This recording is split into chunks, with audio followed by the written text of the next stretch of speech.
The May 11th, 2021 regular meeting of the Hawthorne City Council is called to order with all members present. I will ask Councilwoman Angie Reyes English to do the invocation, and we will be led in the Pledge of Allegiance by Council Member Alex Montero. Thank you, Mayor. You always catch me off guard. If you could all bow your heads, please. And I pray to God that we continue to just be a beacon of light and hope to the residents of Hawthorne, that we use our minds wisely and keep our judgments basically and opinions at a minimum. This is ultimately my hope, that we could continue to move the city forward that would benefit the residents and all who are concerned. I hope for all of those affected by COVID and those that were lost to COVID will find hope in knowing that their loved ones will always be remembered, and can ultimately think of all that is good in spite of the pandemic. I also want to pray and hope for all of our workers here, our workforce, everyone involved, that ultimately makes our city brighter and much greater city for all. Amen. Amen. And everybody, please stand and repeat along with me. I pledge allegiance to the flag of the United States of America and to the republic for which it stands stands, one nation, under God, indivisible, with liberty and justice for all. Thank you. Thank you. Thank you, Councilmember Montero, and thank you, Councilmember Reyes English. Thanks a lot. Thank you, Mayor. I would like to pull item number 26 out of order for staff to do the fireworks drawing.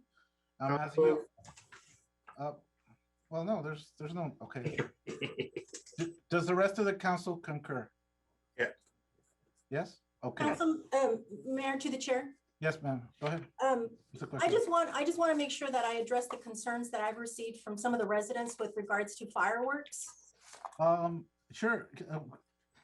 Yeah, absolutely. I mean, I'll add to that after you do your presentation, but let's just go ahead and go through this, through the process, and then at the end we can just make sure that we highlight certain things for the, well, for all those who are like thinking about doing the illegal fireworks. So if you could hold your thoughts for right after the subject.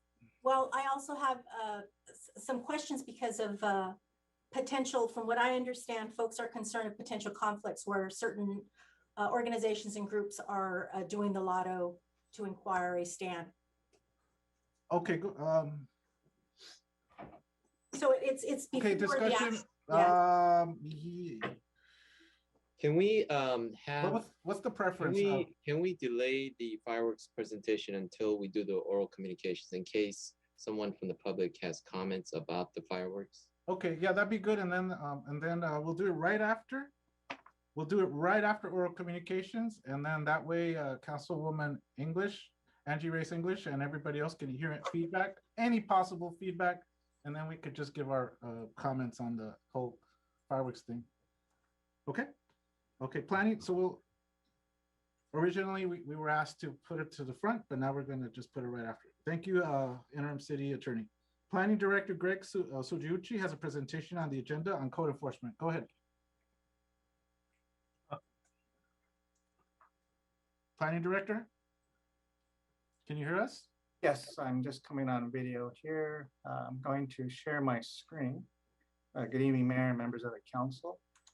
Let's see if I can do this correctly.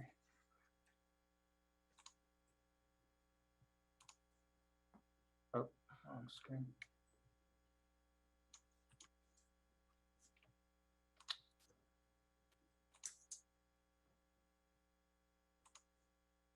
Okay, sorry.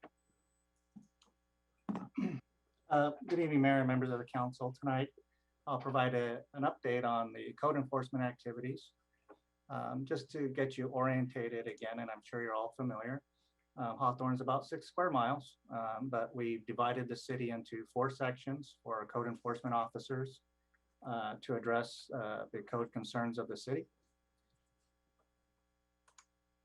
Our areas of focus right now have been the COVID-19 restrictions in conjunction with LA County Health Services. Those are starting to subside now. But for a great amount of the year, a lot of the code enforcement activities was focused toward the enforcement of COVID-19 restrictions. We also participate in the Community Improvement Task Force, which is known as CITF. It's led by the Hawthorne Metro Police Division, and we assign one of our code members to that division. And also one of our focuses is obviously municipal code enforcement. The COVID-19 restrictions, some of the things that they've been looking out for was customer capacity in the businesses, their mask wearing regulations, the social distancing, the businesses that should and should not be operating or with limited capacity or with limited hours, and then also the dining restrictions, which we also did an emergency authorization to allow outdoor dining. With the Community Improvement Task Force, CITF, with the Hawthorne Police Division. Again, we work with the Metro Division. We assign one of our officers approximately half of his time is working with. Greg, our presentation is not moving. Oh. What's happening there? So we're still on the first page. Are you controlling it, Greg, or is Eric downstairs Well, I'm controlling it. Are you there now? Yes, Okay. now we can see it. Thank you. Would you mind starting from the second slide, Greg, so we can get Sure. a caption of what you're saying? Thank you. Let's see if I can do that again.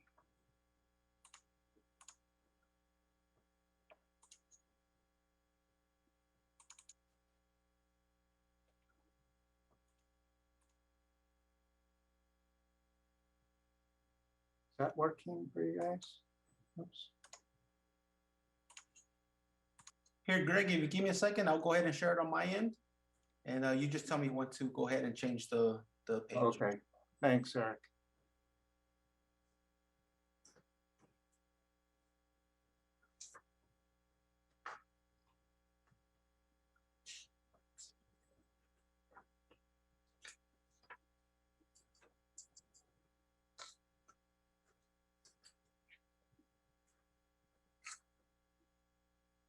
Greg, if you can pick up from the city being divided into 4 sectors. Thank you. Okay, so retracting, the city is approximately 6 square miles. We're divided into 4 sections, one for each one of our 4 code enforcement officers in order to patrol the city.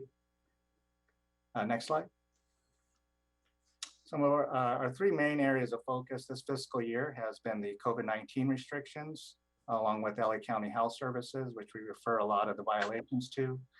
The Community Improvement Task Force, or known as CITF, that we work in conjunction with the Hawthorne Police Metro Division, and the Municipal Code Enforcement. So those are our 3 areas of focus. Next slide.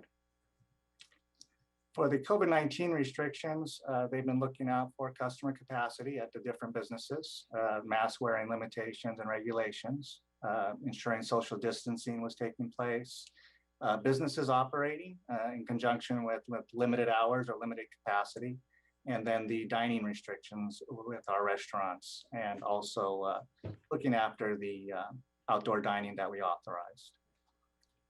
For the Community Improvement Task Force that we work with the Hawthorne Police Division, Metro Division, I'm sorry, we assign one officer. He works about part-time, early morning hours, and working with the outreach efforts to reach the homeless.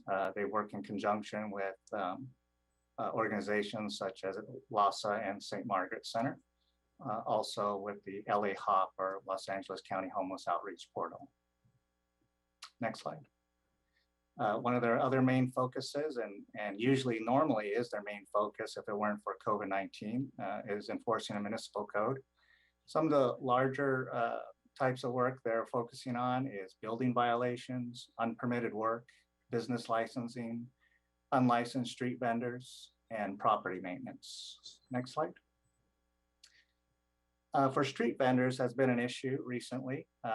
Back in March, we started working, doing some time on the weekends and also working in the evening hours and the weekdays. Our staff has been volunteering to do that. We've been pretty successful in hitting it since mid-March. We've seen a pretty large reduction since then, although they're still coming out there, and we sporadically still work the weekends and the evening on the weekdays. And just so a little background, California Senate Bill 946 allows street vending. This was enacted in January of 2019. That doesn't mean that any street vendor can just start providing vending services on any public street. There's a process you need to go through. And the Hawthorne Municipal Code also regulates street vending. It has its own codes, and it was adopted after Senate Bill 946. There was a question, I believe, by council in regards to propane tanks. Currently, our code does not specifically address propane tanks. That is something the city attorney's office is looking into. However, one of the processes in obtaining a license to conduct street vending, whether it's for food or merchandise, is they have to go through an LA County public health permit process. So they have to obtain one. And one of the processes they go through is that they have to be inspected by LA County Public Health. And so that is one of the things they do look at is their booth that they're setting up, the equipment they're using, and their food cart. And so propane tanks are likely looked at from that position. But again, our own local ordinance does not yet address that. Also, one of the other permits they need to achieve or obtain prior to being legally able to do street vending or merchandise selling on our streets is a California Department of Tax and Fee Administration seller's permit. And once they have those two, they can then come into the city and seek a business license from our business licensing division. Next. So some of our upcoming tasks to address some of the street vending issues we're having is we're going to update our website with the FAQ for street vendors and residents. We had a lot of questions on how they can become legal. Our staff code, when they encounter them, they educate them verbally. They provide phone numbers to LA County in order for them to legally obtain those permits. According to staff, at this time, we only have one licensed vendor in the city, and that's somebody who usually is located by the Target near the airport, Target near Lowe's in the airport area. Who's that? Can you tell us who that is? Just because I've received some calls about that. Different. I only know that he is a fruit vendor. Okay, so they are licensed, right? That is our only licensed vendor. Okay. Okay, thank you, because I did receive some calls, and now that you let me know, I could respond to the residents that have called. Okay. Thank you very much. Thank you. We are seeking the addition of a part-time staff member to assist with weekends and nights on a more permanent basis. However, I don't anticipate using someone every weekday night or every weekend. I think our tactic has been pretty successful in being just kind of without a set schedule and being able to just let the community know that we're out there ad hocly.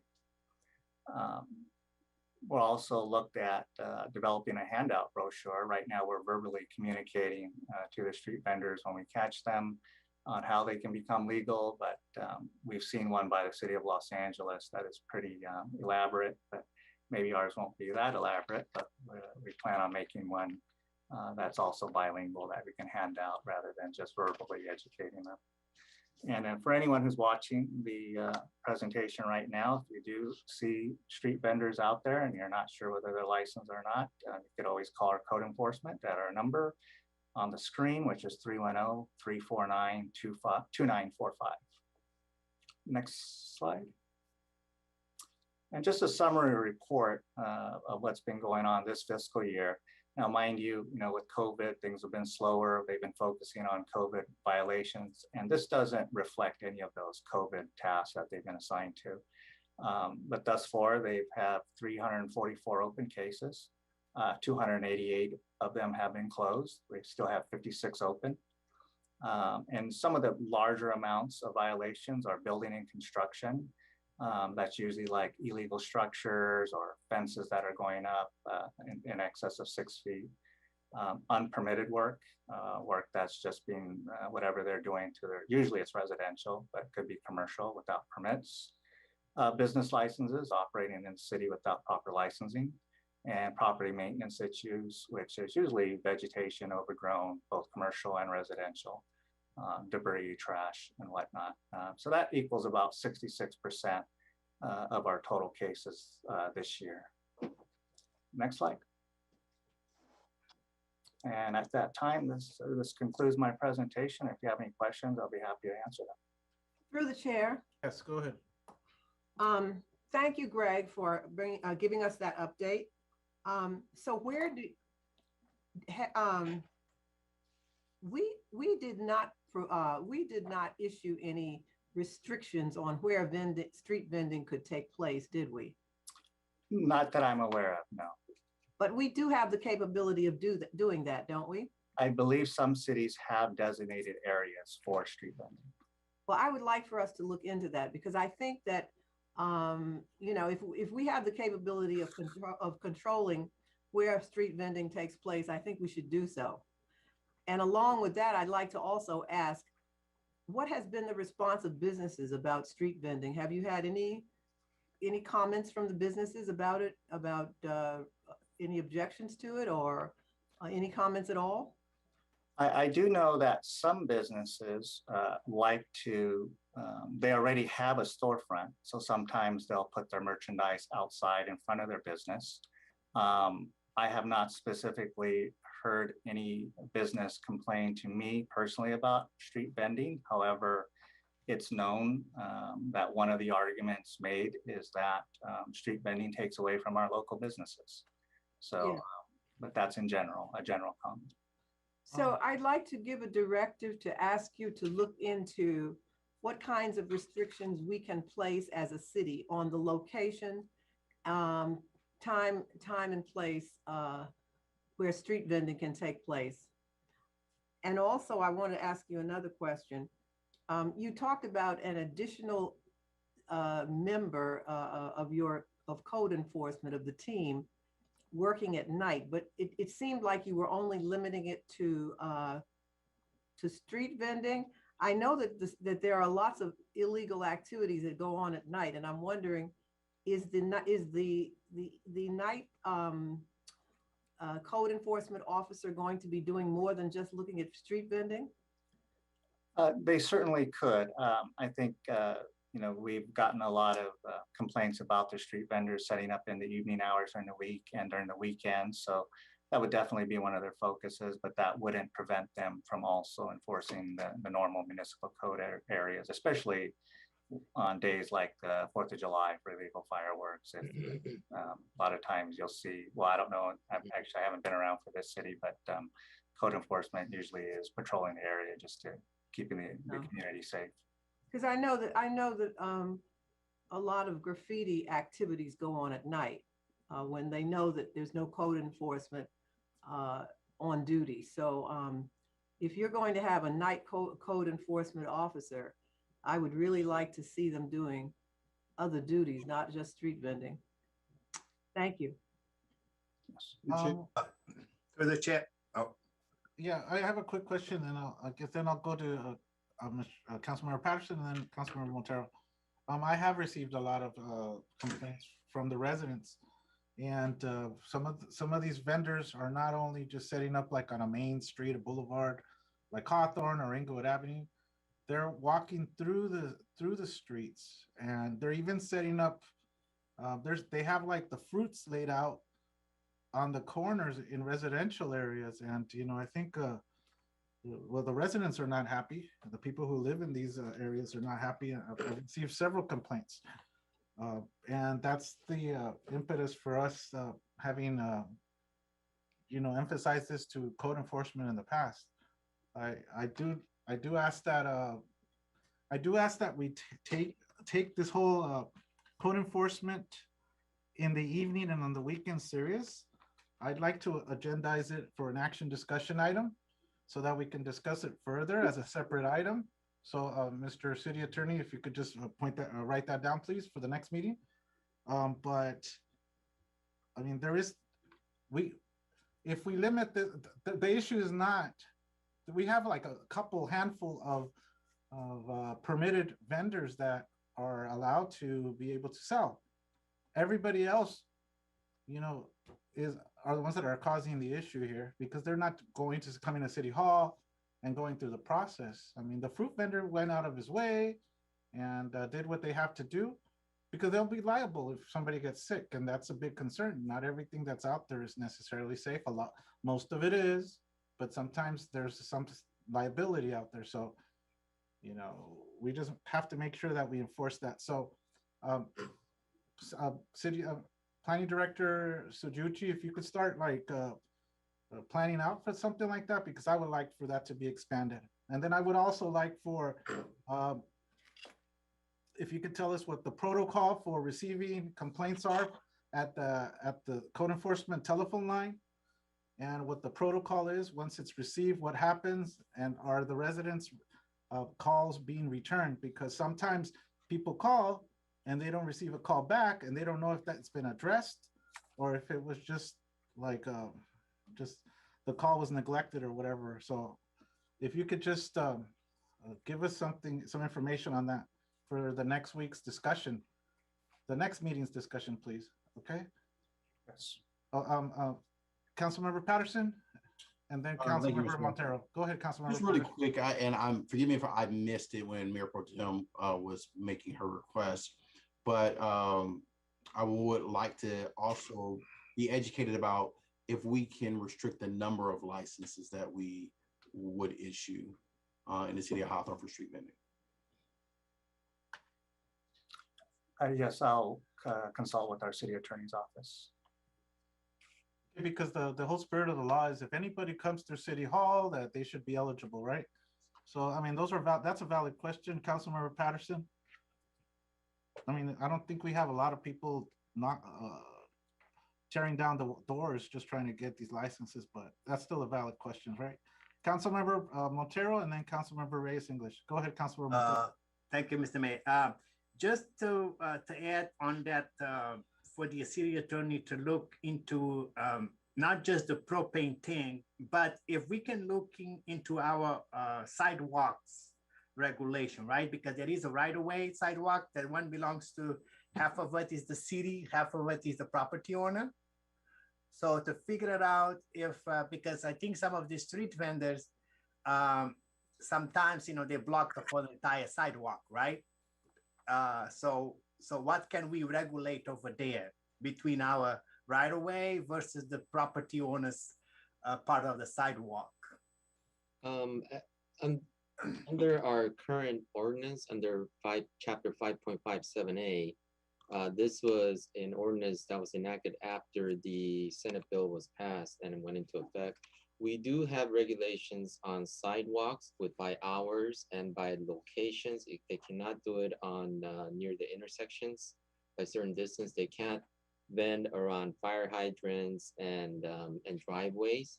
There are hours restrictions, sidewalk vending, and pursuant to, I'm looking at subsection C, they're limited to hours of 8 a.m. to 10 p.m. Residential areas, sidewalks, they're permitted only between hours of 8 a.m. to 6 p.m. So there are some regulations with the street vendors in our code that's pursuant to the new SB Bill 946. Okay. All right, yeah, that's good to know. So if I can ask maybe our interim city manager, Vaughn, can we put all those regulations in our website? So when people looking for street vendors, so those are the things that they need to be aware of, right? Absolutely. And what we're currently working on is a brochure that would have those frequently asked questions or ordinance and how to obtain a license. So that's something that staff is currently working on. All right, thank you. And so Councilmember Montero, I just wanted to highlight or ask, we're talking about, and Mr. Interim City Attorney, we're talking about permitted street vendors, correct? That all this applies to, and that's what you were asking, right, Councilmember Montero? Right, yes. All right, everybody else is not permitted, so they just have no ability to really operate. Okay, thank you. Councilmember Reyes English, Planning Director, do you have something to add to that real quick or what? Just for clarification, Councilwoman Valentine, when you said areas, I assumed you were regarding like certain like Rosecrans Avenue and? Yes, Okay. what I wanted to know is, I'd like to give a directive that we look into what further restrictions we can make on street vending. Because I heard the interim city attorney speak to what we have, what we can restrict, and I assume that's based on the law that was passed, the state law that was passed. But I want to know if there are any further restrictions that we can make so that we can restrict the location of where these vendors operate, because I would like to do that if we can do that.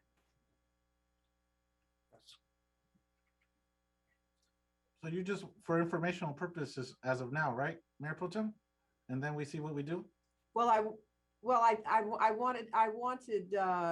well, I think we're kind of all on the same page with this. I wanted I wanted Greg to bring back what we already can do, what we already are required to do as far as regulations are concerned, and what we could further do if we want to add further restrictions, because I would like to see further restrictions other than what we are currently doing.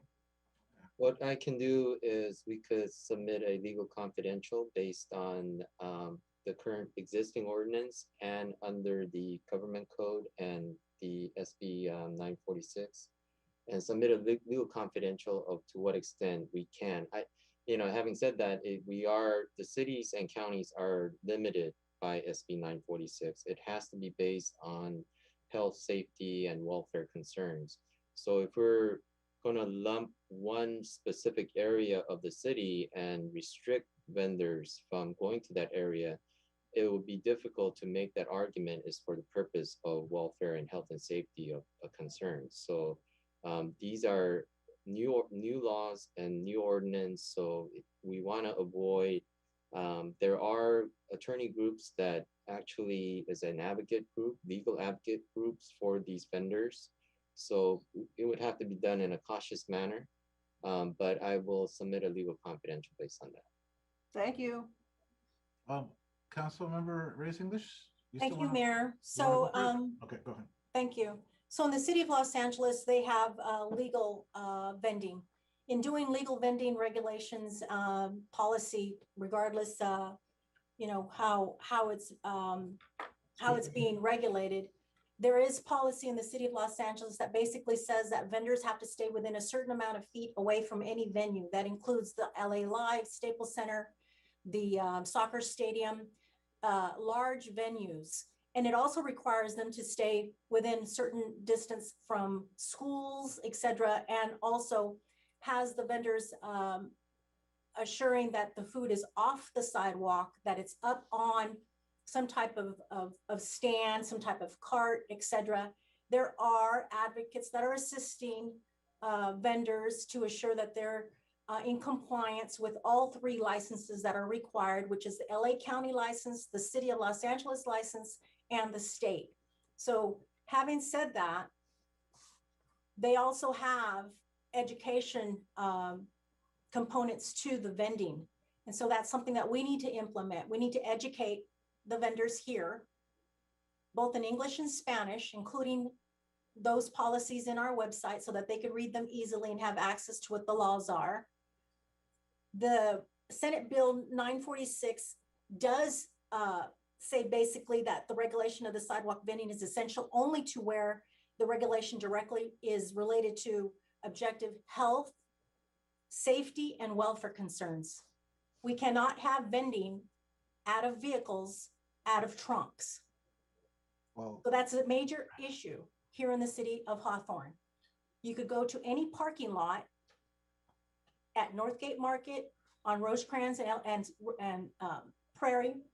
You could go to Ralph's grocery store on Rosecrans, 118th, 19th, and you've got vendors selling out of their vehicles, out of their trunks. So interim city attorney, I want you to please look into the vehicle code that basically restricts, I'm sure of it, sales of product foods, open containers, food related from a vehicle. That's very important. Look, I provided Vaughn with a brochure from the city of Los Angeles that shows A through Z, everything that you need to do to inquire legal permitting. And that's something that we need to work on. The calls that I have received have to do with health, safety, and welfare concerns. Exactly what Senate Bill 946 is saying. So when you talk about open propane gas tanks, that's a safety concern. When you talk of sales out of a trunk of a car, that's a welfare concern and that's a health concern. So all of these things are things that need to be looked at very carefully. I understand that we're saying that our hands are tied and we can't do anything about it. Yes, we can. We could do better, and we could address the concerns from the residents that are calling us, asking us to do something about it. I also want to understand if these vendors are required to have a city license here in the city of Hawthorne and a county license, do we have that on the website? Do we have that information on how they can acquire a license? And then more importantly, are they residents of Hawthorne? Are they just coming to stage during the day here in Hawthorne and then leaving? I think there needs to be regulations, just like Councilmember Valentine mentioned, that there needs to be limits on where vending is taking place. This includes similar to the city of Los Angeles, away from schools, away from venues here in the city. There need to be away from restaurants. They need to be away from driveways. I say restaurants in particular because the brick and mortar businesses that are barely surviving and are barely recovering from COVID are saying so and are concerned. So all of this is important, and I hope that the information that I brought back to Vaughn is shared among staff. And I hope that we continue code enforcement where they're needed, especially on the evenings and on the weekends, more importantly. These vendors do come, they do show up, and there's more of it because there's no enforcement of it. So all of it is of concern, and it's being addressed solely because of the calls and the constituents that have contacted me about it. And I'm sure Mayor Vargas said the similar remarks. I don't know about any others, but this has been going on for over 2 years. And it's something that I think we should really work hard to address. And if we are inviting vendors, we need to be able to educate them in both English and Spanish. Thank you, Councilmember Reyes-English. And really quickly, I'd like to expound on what Councilmember Reyes-English said. I gotta remind you guys, everybody, and Mayor Pro Tem, I want you to understand this too. We're trying to limit where they operate. You gotta remember, the permitted ones, the ones who have actual permits are a handful, literally a handful of people who have permits. So the effect of what you want to restrict and regulate is not for those 5. It's for the other ones that don't have permits. That's an easy fix. We go out and regulate and be aggressive on the enforcement. At some point, the city, we need to make sure if this is still we're able to confiscate their carts at some point. This was in the past in some other cities, able to confiscate the food that they're distributing because those are health hazards, right? So we need to check if there's the legalities of that and if that's still an option. But that's what you're trying to regulate, Mayor Pro Tem. So I don't want to say that you're misguided in what you're saying, but the thing is, the focus is on the regulation of those people selling tamales out of their trunks, selling other food like corn on the cob out of water trunk that they haven't changed out. And what about the people who are going to get sick? I do not want to be liable as a city because we allowed this, and this has been brought up to us by the residents. I do not want to be in that position because it's been mentioned already. And not only have we had this conversation, all we need is one person to get sick and some bacterial infection, and we're going to get sued for that. So that's why I want to itemize it again as a discussion item. Not. I just put it on. Everybody needs to talk about it. We need our city planning director, Greg, to give us a plan, an initial rough idea of a plan that's going to be aggressive, and it's going to be, we're going to be able to put the people out there to enforce this, and then we'll give you our feedback. Through reiterations, we'll refine that plan so all the city council members can take ownership of that plan, because we all contributed. But just give us our first draft of the plan, Greg, through the city attorney, see what's legal and what's not. But we need to be as aggressive as possible, because I get the calls. I got a message a couple days ago from somebody that called our enforcement people, and maybe they went out there and gave a warning. But these warnings, we don't even have to give warnings, because if they're in violation, that's not a warning level thing. They're like, you give them a warning, they're going to go somewhere else. I think the laws allow for us to enforce right away, immediately. I don't want to stray away too much from the topic. The topic has been the presentation of agenda on code enforcement. Okay. We're dwelling on this. You're right. But I just. But you already have your marching orders from the council members. Go ahead, Council Member Montero. Just FY, also maybe our intercity manager and intercity attorney also have to contact Holly Mitchell's office, because we have food vendors on the non-incorporated areas of LA County, right? That is surrounding Hawthorne. That also is a lot of them that have become smart, and they know those areas are not regulated by the city of Hawthorne, and they are camping on the side of the LA County non-incorporated area.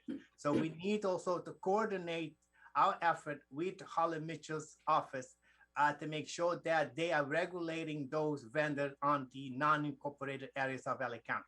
Thank you very much.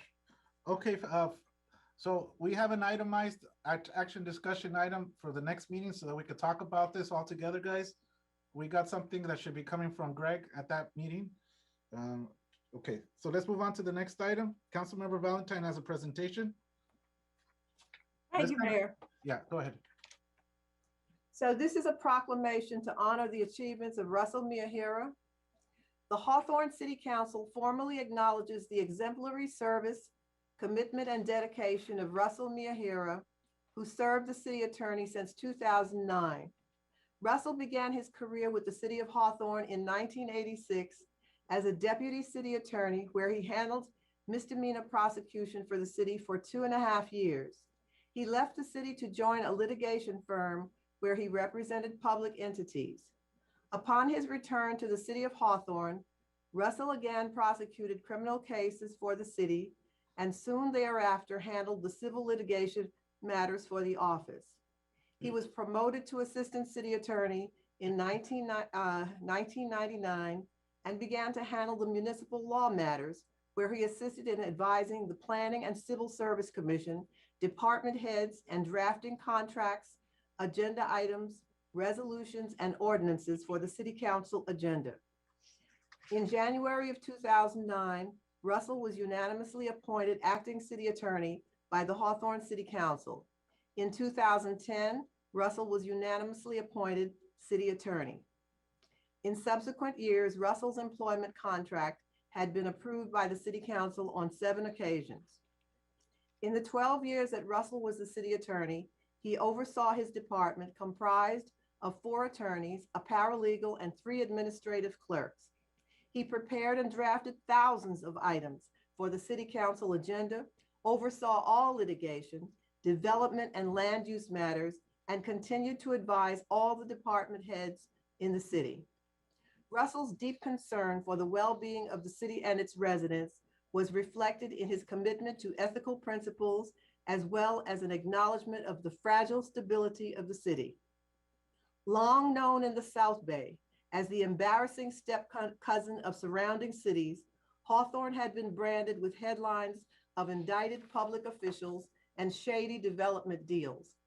But Russell was keenly aware of the flaws in Hawthorne's balance of power, and he knew that it was his responsibility as city attorney to resurrect notions of custom, honor, service, and duty into this city of good neighbors.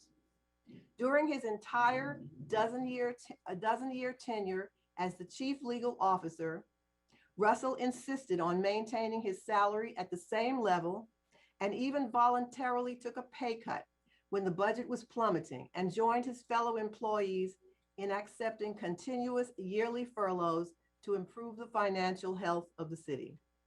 The workload was unceasing, but because every department worked with a skeletal crew, Russell never took a vacation and never missed a city council meeting since 2009.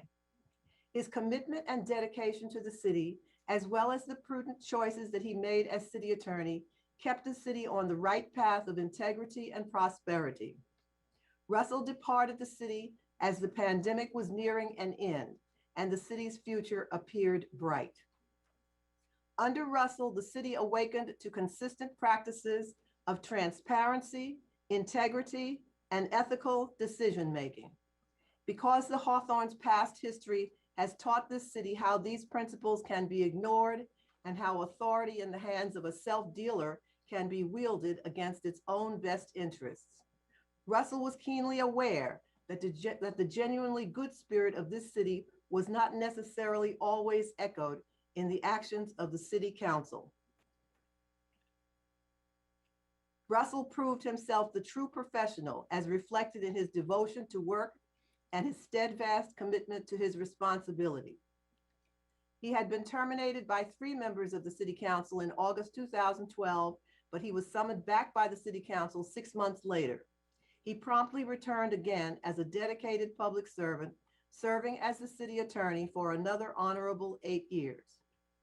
There were plenty of moments that he could have decided that working with this council was too difficult, or the price of public service was too high or too stressful, that he was unfairly criticized and picked apart for various unexplained reasons. What we appreciate about him is that he never buckled under pressure and he never took the easy way out. Russell has the proven inner strength to persevere, someone who knows the job and takes it seriously, and understands that the issues of a city attorney are not black and white, because when you have the responsibility of protecting and defending the city, you cannot make snap decisions, you cannot have thin skin or a tendency to lash out, because being steady, measured, and well-informed is the best weapon for fulfilling responsibility to ensure the success of the city. Russell was a city attorney who felt that everyone in the city mattered. Simple and consistent acts of courtesy were reflected in returning phone calls and emails and listening not only to council members, but to all the employees and residents of the city. His 30-year tenure with the city is about the transformational effects of an effective gatekeeper, and his sudden departure is a blow to his colleagues, office mates, and the city. And his 30 years of institutional knowledge certainly will be sorely missed. Russell's legacy with the city is taint-free because it is characterized by hard work, good choices, and a strong moral compass. With heavy hearts, the city of Hawthorne expresses its gratefulness and indebtedness to Russell Miyahara and wish him much happiness and rest in retirement. And that is from the City Council. So I'd like to just thank Russell Miyahara for his service to the community, to our city. He did a lot of great things for us, protected us, and won a lot of cases, defended us well. And I guess I don't need to repeat what Mayor Pro Tem said, but we really appreciate his many years of service to the community. Thank you. To the chair. Thank you, go ahead, ma'am. I'd like to also commend Russ on his 35 years of service here in the city of Hawthorne and all the work that he's done. I saw his dedication. I appreciate what he's done. I hope for him to have a restful retirement. Job well done, public servant. Thank you. Thank you. Okay. Through the chair. Yes, sir. Go ahead. Okay, thank you. I also want to commend Russell for all the 3 decades of service to the city of Hawthorne. We know he was a hard-working city attorney. I know Russell for 25 years since I came to the city, and he did an outstanding job for the city. But as a leader and as as a public service, sometimes we have to make tough decisions to make sure that our city is going on the right track. And I wish Russell the best wish on his retirement, and he well deserved to be retire and enjoy his life. Thank you. All right. Through the chair. Yeah, go ahead. Yeah, actually, Russell was probably one of the first people I interacted with when I first got elected as city treasurer, a couple years ago. And I remember before I got elected, there was a lot of controversy around bringing him back after whatever reason he was terminated and brought back. And so I've definitely seen, how Russell conducted himself over the time I've been involved with the city, and definitely appreciated his professionalism. But people don't serve it in one institution for 30 plus years anymore. And so it's definitely quite an accomplishment. I'm glad we're able to put together a proclamation in his honor, and definitely wish him well in retirement. Oh, okay. Well, thank you, colleagues. Those are a lot of kind words and a lot of great adulations. I have a gut feeling if you guys feel so strongly about him, he'd be glad to come back. No, I'm just kidding. It's time for his retirement. I do wish him well in his retirement. Good rest. And okay, just let us know how you're doing as time goes along, Russ. Thank you. All right, guys.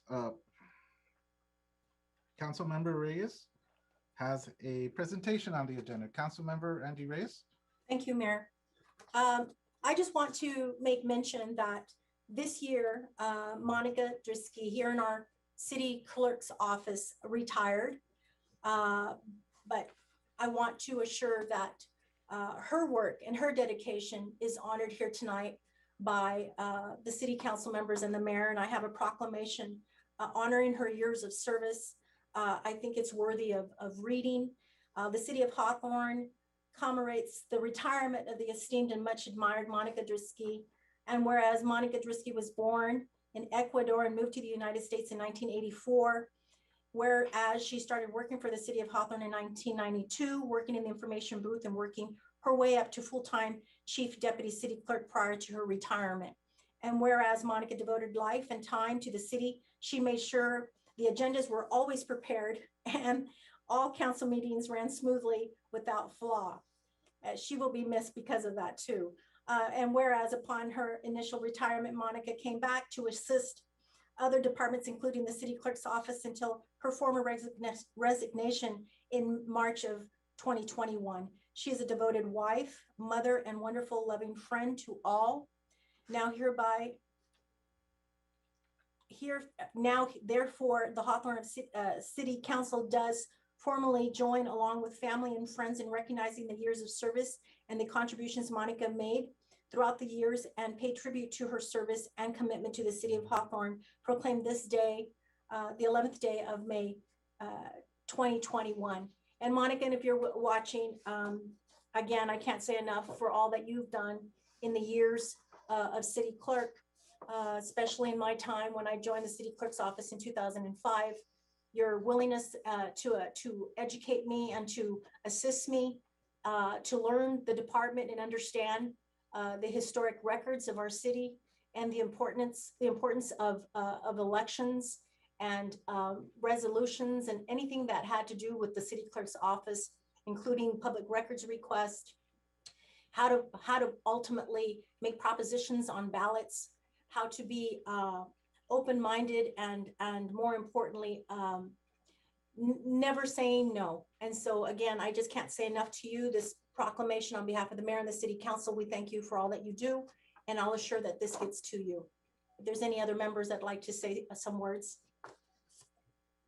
Yes, through the chair. Yeah, okay, then in order, yes, Patterson, Montero, Valentine, and Vargas. Go ahead. I'll be brief. Monica was just a great person. She had a great personality, or has a great personality, and brought great energy to the city of Hawthorne. And I definitely was sad to see her go. One of the many people in the city that brightens up the city. And so I want to wish her well in retirement. Hope she has a blast. I hope, we know whatever's next for her is even better than her time here in Hawthorne. She definitely deserves it. Okay, in order, Montero and Valentine, and then Vargas, go ahead. Thank you, Mr. Mayor. Yes, definitely, Monica was a unique, an outstanding, public servant per se, even if it was an employee, but she went beyond calling of duty. Remind us, about those 360s and tell us, how to do things right. So she was like a mentor because she knew about a lot of stuff from that city clerk's office. And she's going to be missed because she was already being missed, and we know life sometimes, throw a curveball on us, but I want to let you know that you on my prayer almost every day. And even when I go to Lisbon, Portugal, I pray for you at Fatima because you are an outstanding citizen, outstanding woman, and God will protect you and we'll be here for you. Anything you need is just one call away. Okay, so we love you. Take care. Valentine? Yes, I want to thank Monica for her many years of service.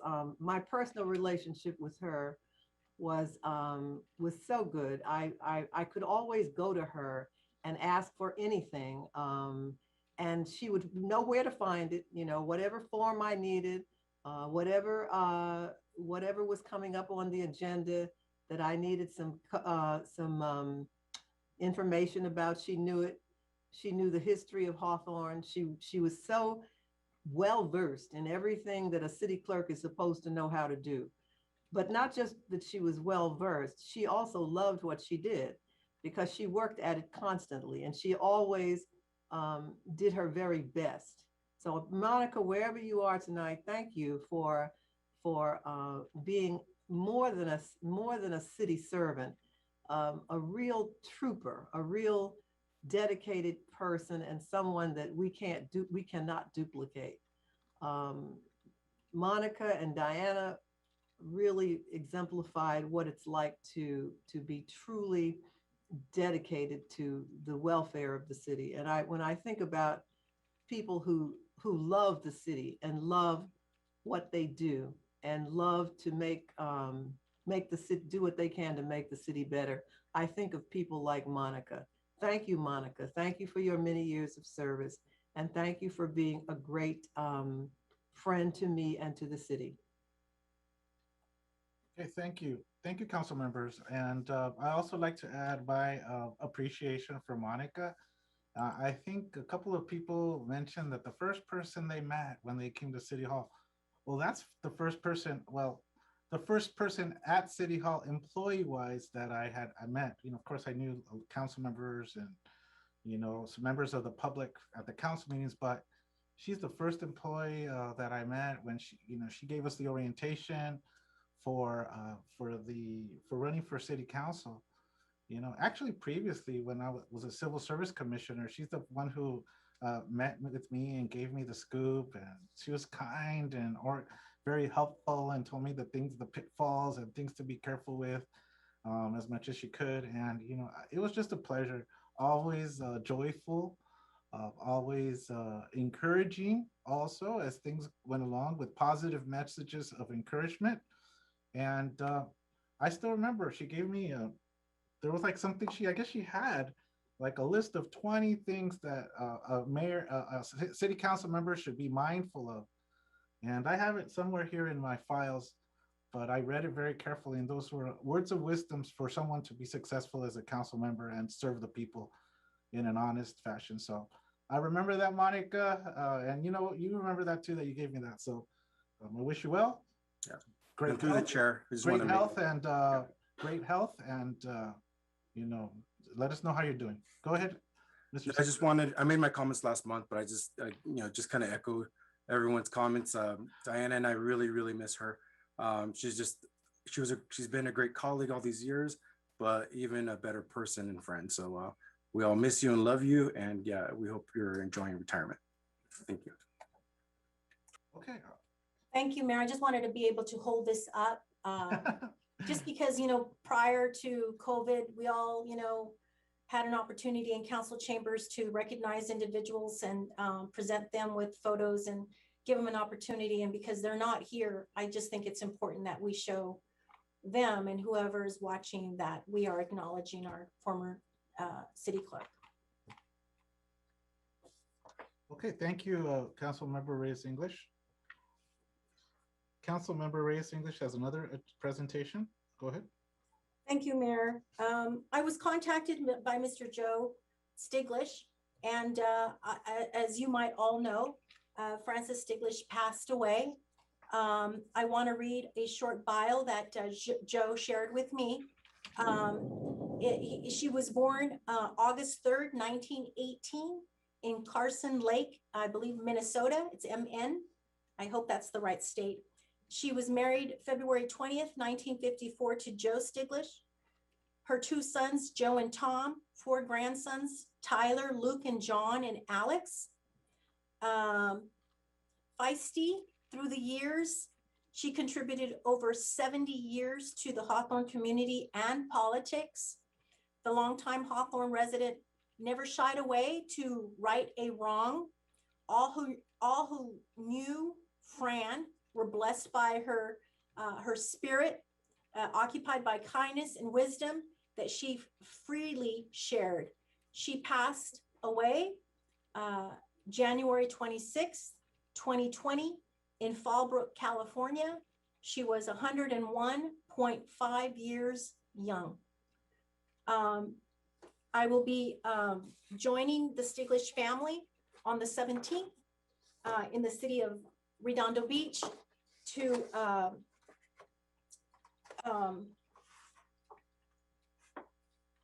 along with her family, I should say, in her remembrance, her and I guess they will be putting the ashes at sea. And let me just really quickly here in memoriam honoring Francis Stiglish, the city of Hawthorne, and the city council joined the Stiglish family and friends in celebrating the life of Francis Stiglish. Francis Stiglish was a long life resident of Hawthorne, a steward of the community and defender of her neighborhood.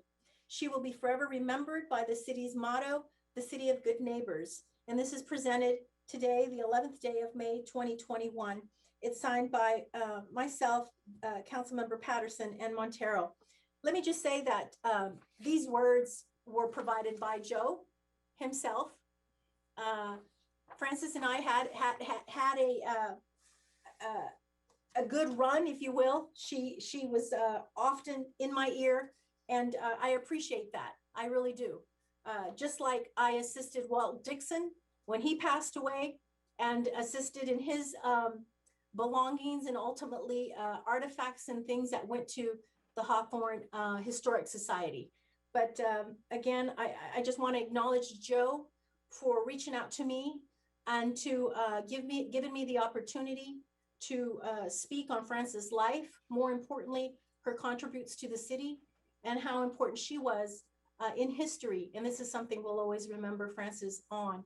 And that was her being feisty and her willingness to always right or wrong, but more importantly, ran for office over and over again. And I can't appreciate knowing that, her determination and perseverance. She will be missed. If anybody would like to say some words. Through the chair. Go ahead, sir. Thank you. I remember that, we did adjourn the meeting in March on her behalf when we find out that she passed away. But yeah, like Ms. English said, Frances, she used to be a strong woman. She had a strong voice, and she didn't take no for an answer. And yet I remember even when I was at the Hawthorne School District Board of Trustees, she was on my case about trying to teach these kids not to throw gums on the sidewalk, right? She wanted to make sure that I teach the kids to make sure that no gums on the sidewalk, because she used to hate to see those gums on the sidewalk.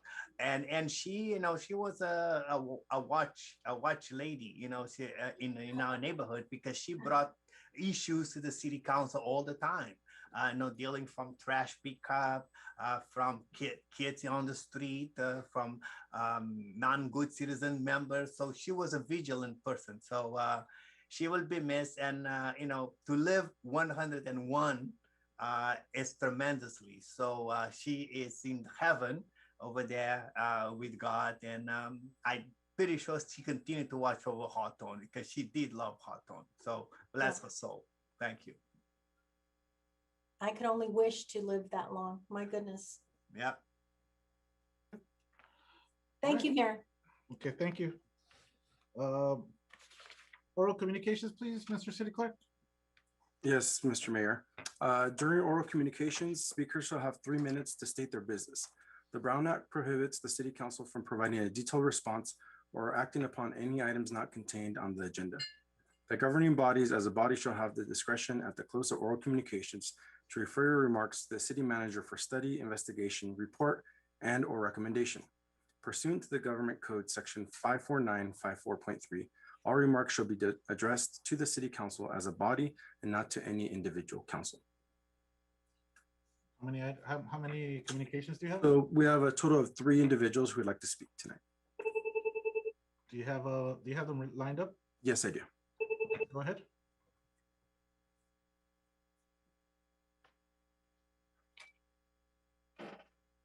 You have 3 minutes, sir. Go ahead. Mayor and Council, good evening.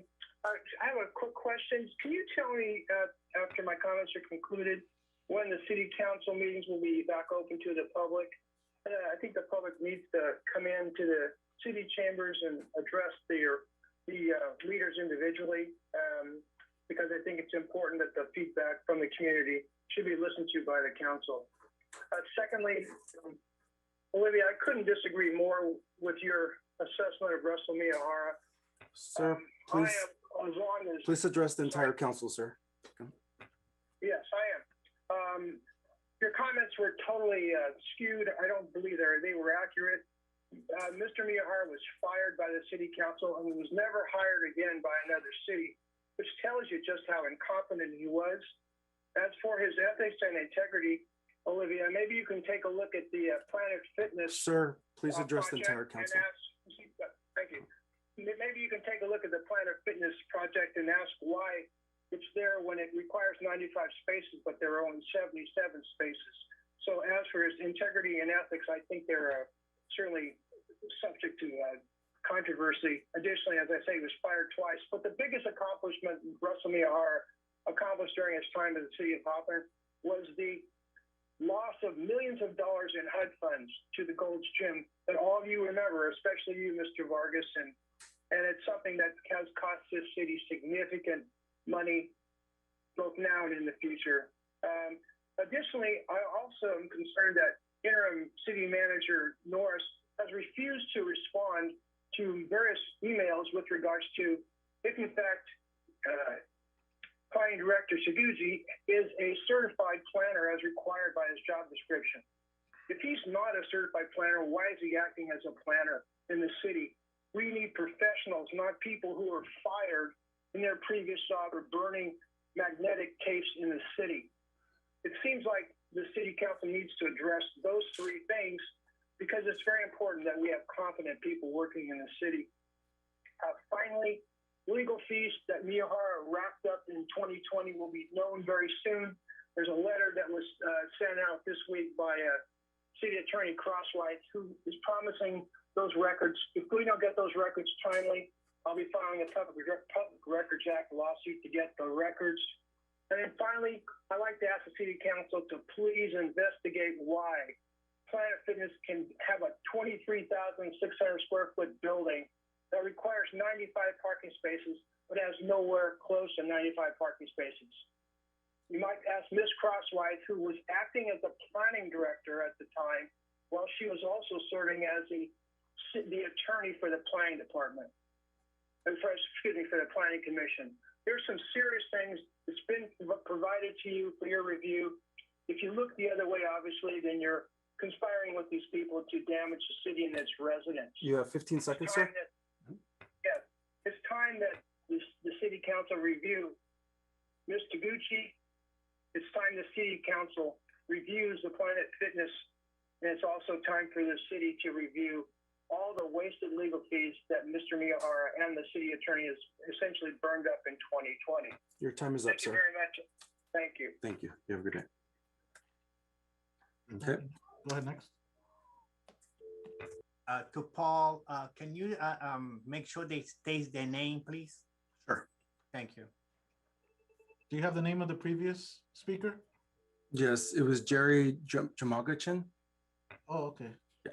Thank you. Yeah. So next we have Anthony Ruff.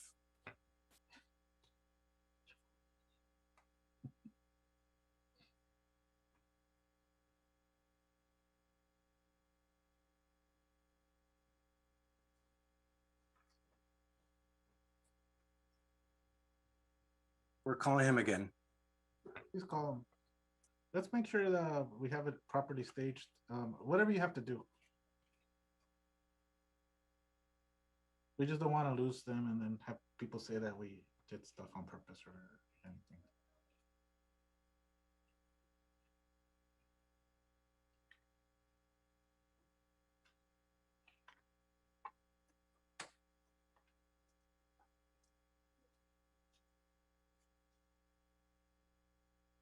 Okay, we got him. Thank you. Mhm.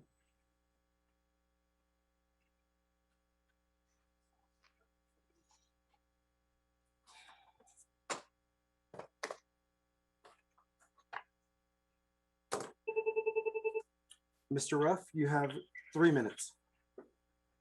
So, Mr. Ruff hung up. We're gonna try him again. Okay, do you have the other person staged? And then you can try the other guy or whoever the other person is.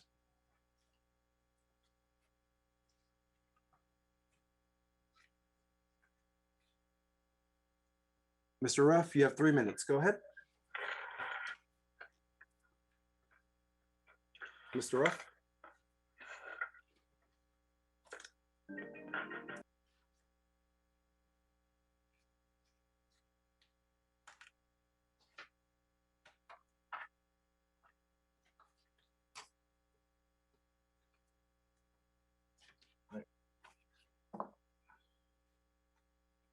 Can we move on to the next person? Yeah, we're gonna go ahead and call the next person. Mr. Ruff's having some issues with the phone. Okay.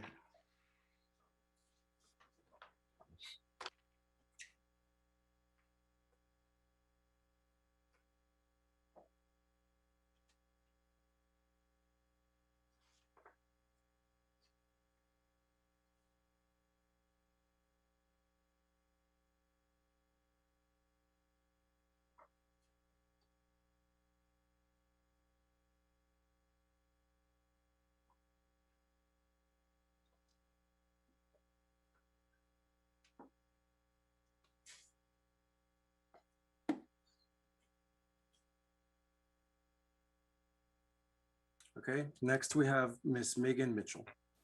Okay, go ahead.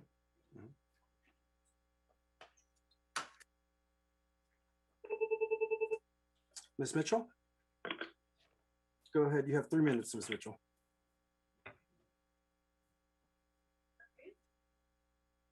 Seems to be an issue with the phone. It hung up again. Let's give it a couple more minutes. Yeah. We'll just let's just give it a couple more minutes. That'll be our limit. Ms. Mitchell, can you hear me? Yes. Okay, go ahead. Yes, Ms. Mitchell, you have 3 minutes. Go ahead.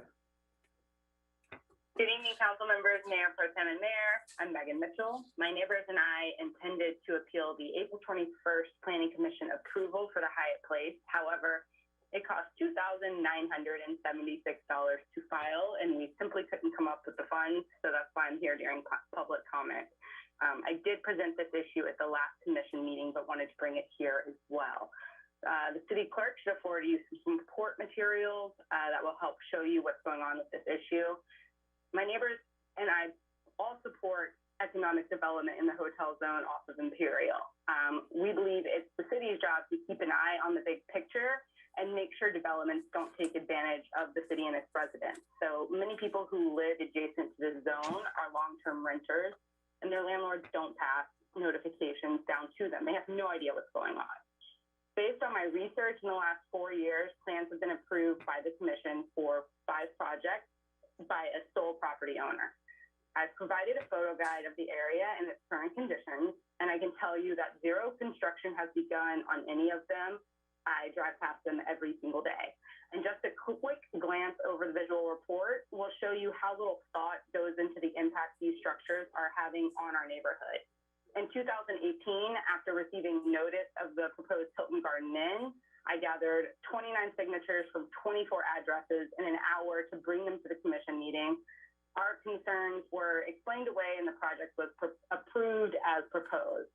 Afterwards, I followed up with Brian James and Christopher Palmer about adding conditions to the zoning and later with John Ramirez. The request of the residents didn't seem to be taken seriously, and you can see from the email log I provided, there has been significant effort to communicate with the planning department over the last 3 years.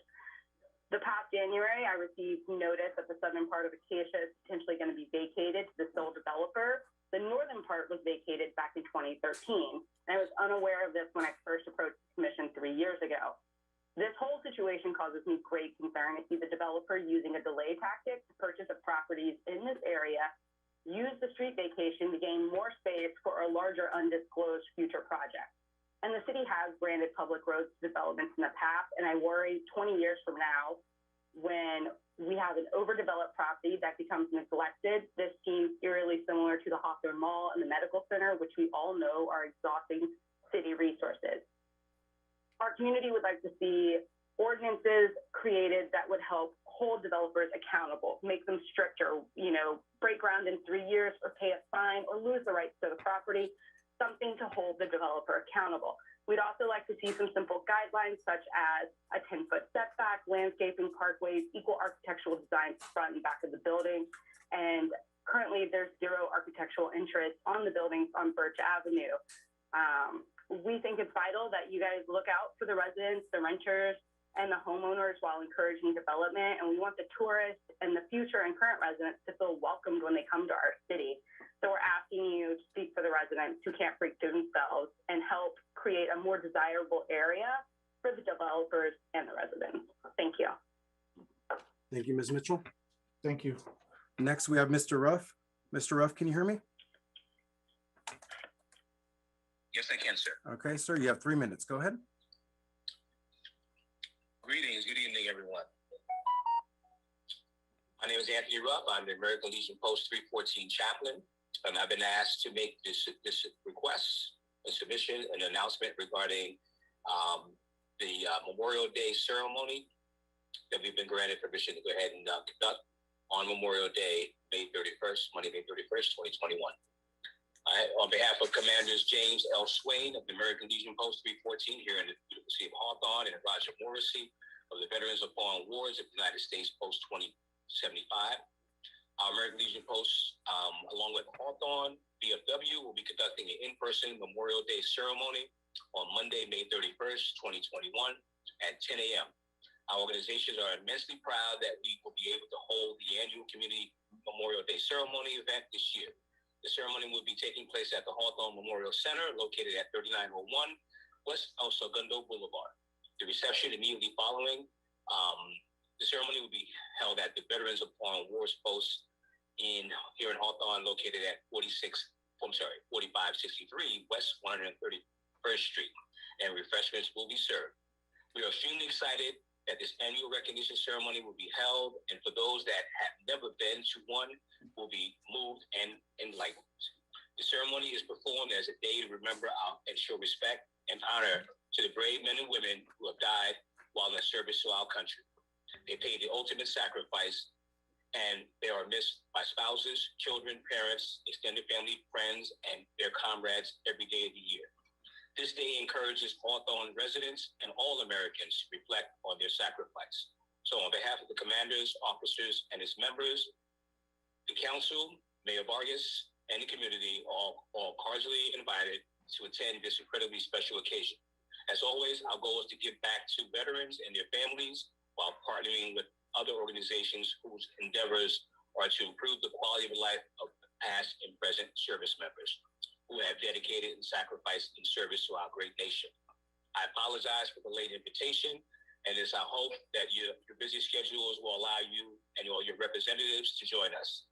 I sent out a letter to the city clerk's office and to Ms.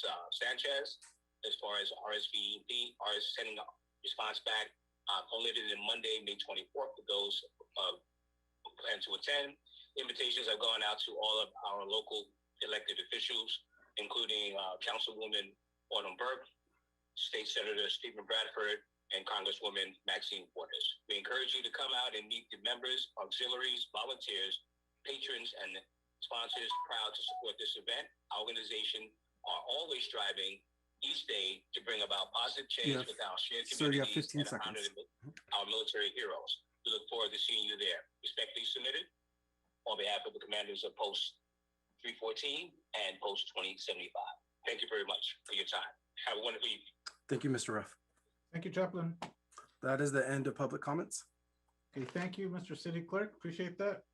Okay, now I'm going to call Frank Feng back. We did not have any communications related to the fireworks drawing. Do we have any calls specifically for the fireworks? No, we did not receive any calls specifically for the fireworks. Or any at all left? Okay, so we would have known now. So Frank Feng, you're in the city council chambers. You're ready to, can you? Go ahead, Mr. Frank Feng. Tell us about the fireworks drawing, sir. Yeah. Thank you. Good evening, Mayor Pro Tem and City Council member. So this year we have total of 3 candidates, qualified candidates that need to be joined. They are Del Era Baptist Church, this one, Kiwanis Club of Hawthorne Foundation, Hawthorne LAX Lennox Rotary Club. So I will put them into the. Frank, Feng, do you only have 3? There's only 3 applicants? These are the 3 qualified applicants that need to be joined. We have a total of 6. The other 3 are the grandfathered in. The grandfathered in? Yeah. So we have. Can you tell us who those are? We have the veterans of Foreign War Post 2075, Wounded Hero of America, American Legion Post 314.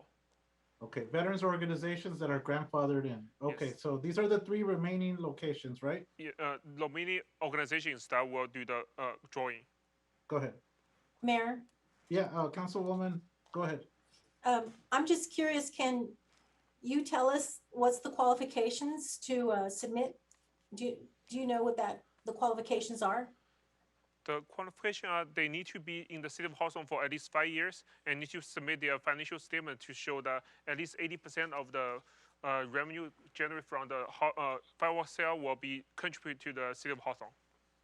Okay, and Mayor, excuse me, I'll make remarks during closing on some other related matters to fireworks. Well, fireworks in general, the illegal ones probably, right? Yes. Yeah, and we probably share the same concerns and we need to find some solutions, okay? Yeah. To the chair, please. Go ahead. Mr. Feng, can you indicate how many locations that we will have operating this year in Hawthorne? We have total of 8 right now. Thank you. Are those small enough to turn right? Did you make them small enough? Because it's like, they're big. Okay, so let me turn. Yeah, Frank, come on. We gotta make them small and we really gotta spin it to make sure everybody sees that we're trying our best to. More. So this one should be small enough. Yeah, small enough so that, it's fair. Yes.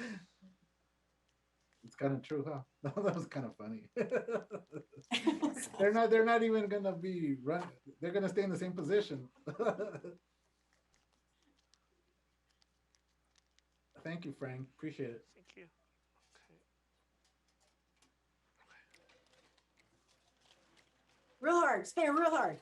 Just kidding. Okay.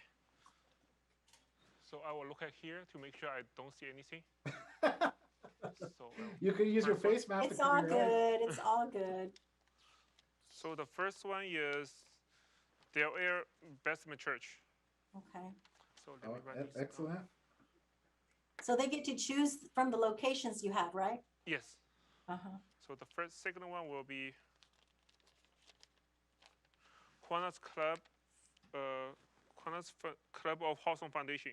Second one. How many stands do we have? We have total of 8 locations, and we have 6 stands this year. Oh, 6 this year, not 8. No, because we only have these qualified. Got it. It's Hawthorne, okay. LX, Lennox, Rotary Club, the third one. So I will come back with the location they select. Thank you. Thank you. Thank you very much. Are you done, Frank? Are you completed? Yeah, I will go there to ask for the locations, and I will report to you.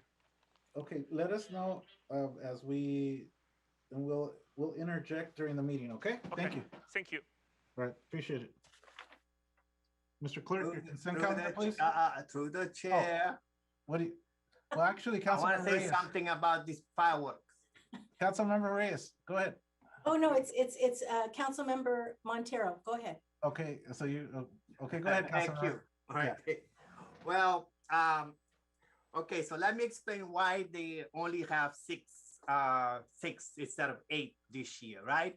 Because you know how every year I, as a nonprofit, because I have several nonprofits in the city of Hawthorne that could qualify for the fireworks. So this year, I decided not to apply for none of my nonprofit. That would be Monito Gardens Improvement, the South Bay University Child Development Center, the Castle, the preschool, the Lions Club, the Hawthorne Moose Lodge. I decided not to because of last 2 years ago, Facebook was lined up with false information and accusation that the city council had fireworks in the city of Hawthorne, blah, blah, blah. So because I'm a man of my integrity, even that is going to hurt my nonprofits, I decided that I was not going to get involved with fireworks no more. So that is why you see you have less applicants this year than the previous years. So that's I want just to state to people of Hawthorne that when you talk about integrity and listen to the voice of some people out there, that I made a sacrifice to my nonprofits not to be part of the firework stands because I represent the city of Hawthorne, and I want to make sure that when I speak with confidence, integrity, and respect to the people of Hawthorne. So thank you. Okay. So now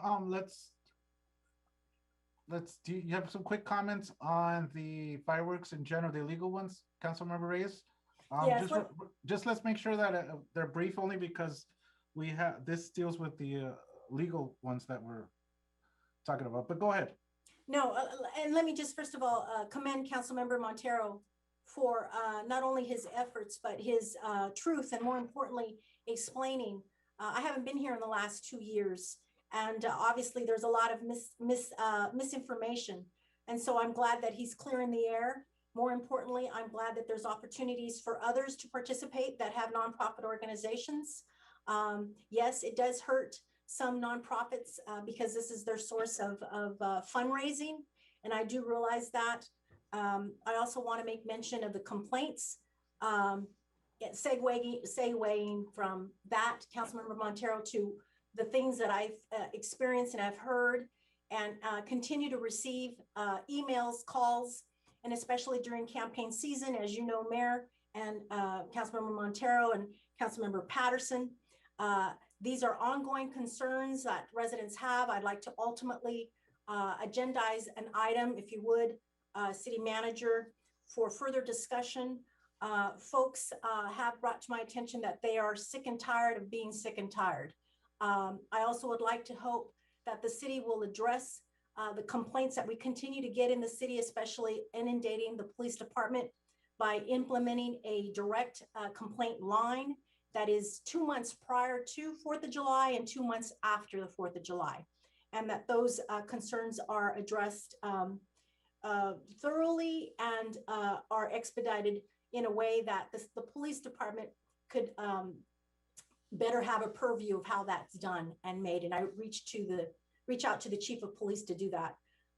But the concerns are that we have, these huge, humongous bombs. I call them bombs. Folks say that it sounds like they're in, Kuwait and war and other countries that use these types of large bombs. And so it's very, very true, but it's not just here in the city of Los Angeles, it's throughout the county of Los Angeles and other cities. They have similar concerns and complaints. There's injuries that are done.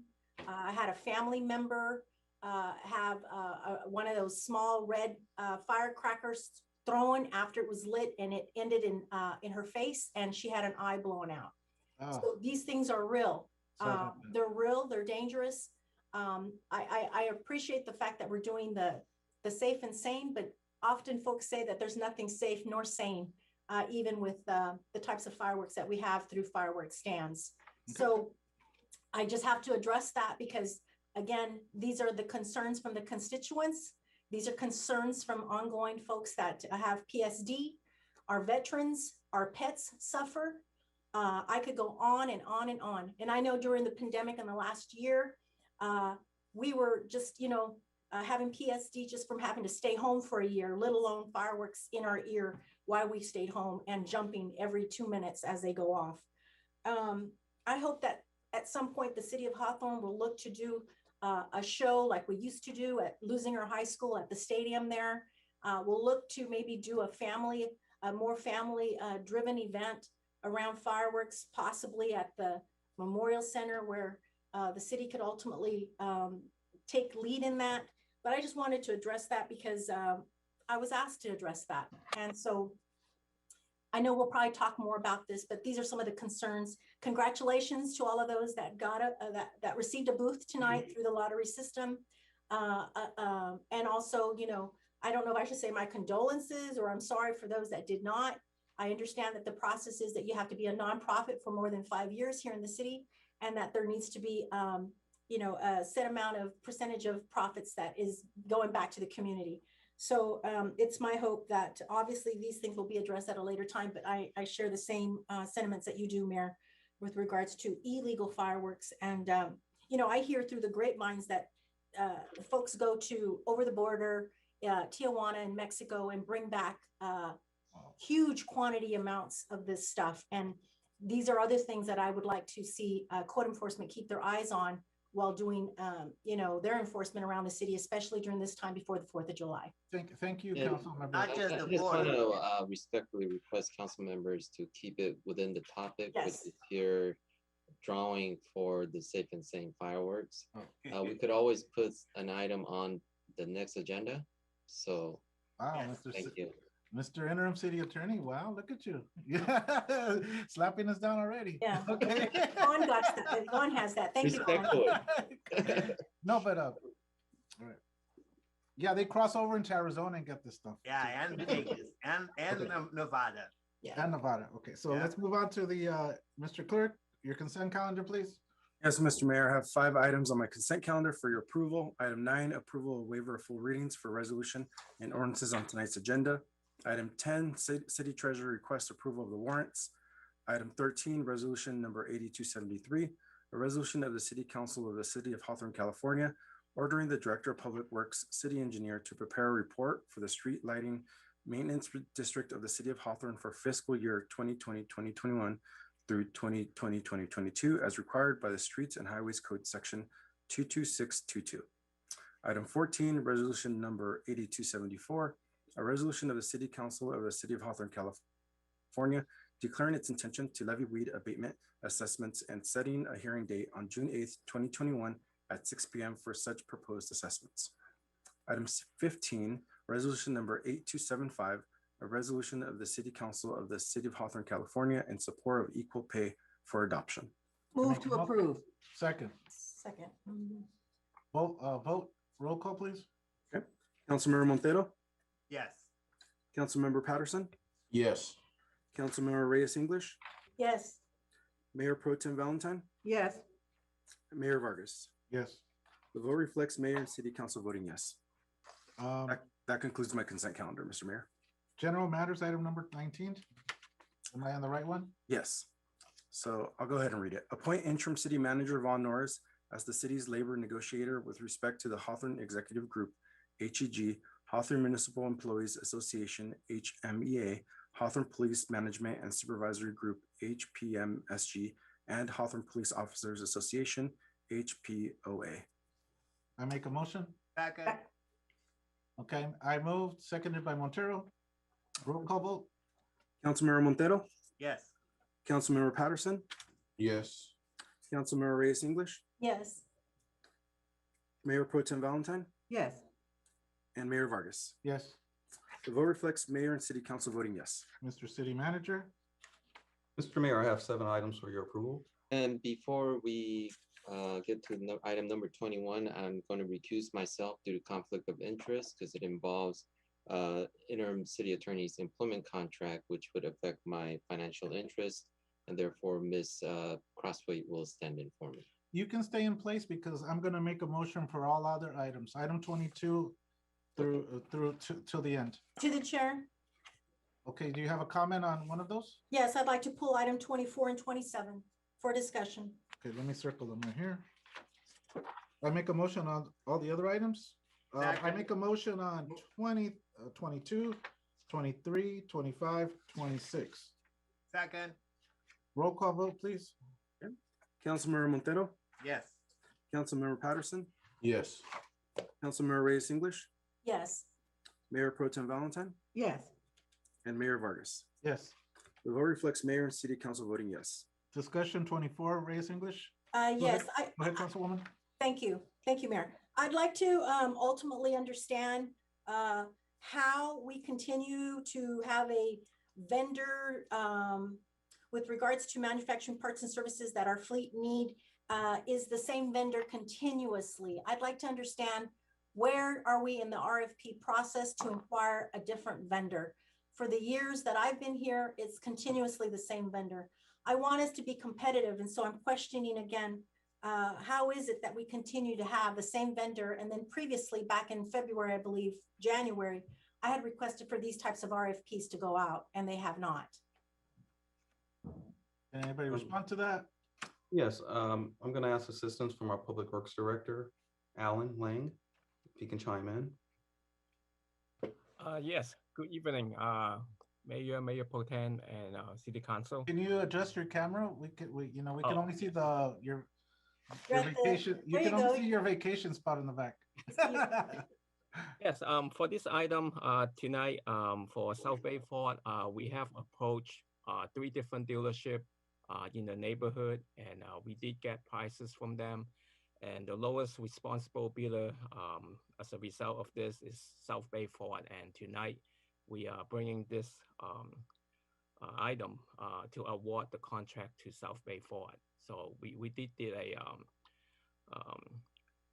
comprehensive bids to get the lowest responsible bid from competitive dealerships in the area. How long ago? We did it about 2 to 3 months ago.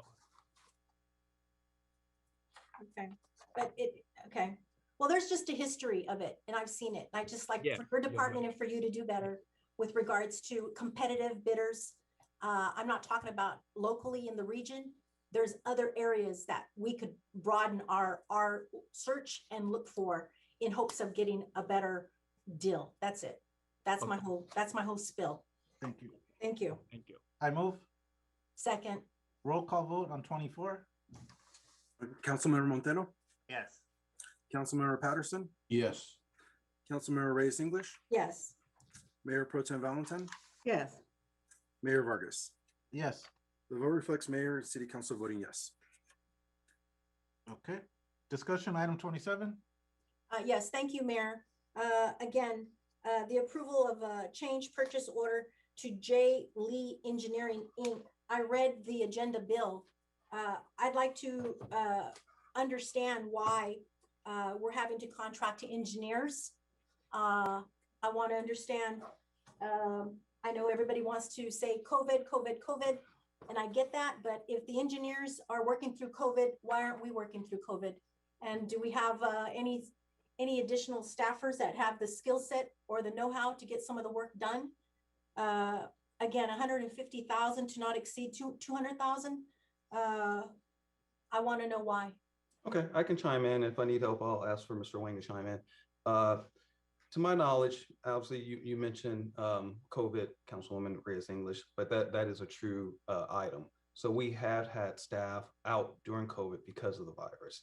And that put a hardship and a stoppage on items being approved and plan check being done. So maybe 60 days ago, the building safety department contacted Jay Lee for additional help to catch up on the backload. This item was pending with the previous city manager. I'm picking it up, asking for approval to speed up the process in that department to get those items taken care of, to stop the bundle of work that has not been done. So hopefully open up this blanket PO to Jay Lee will expedite our services in that department. Are we anticipating additional costs, or is this going to be it? Well, this additional cost, this is actually reimbursable from the permit fees. And do we know how much is that? How many permit fees we have in the pipelines? Mr. Wayne, would you mind chiming in on that, please?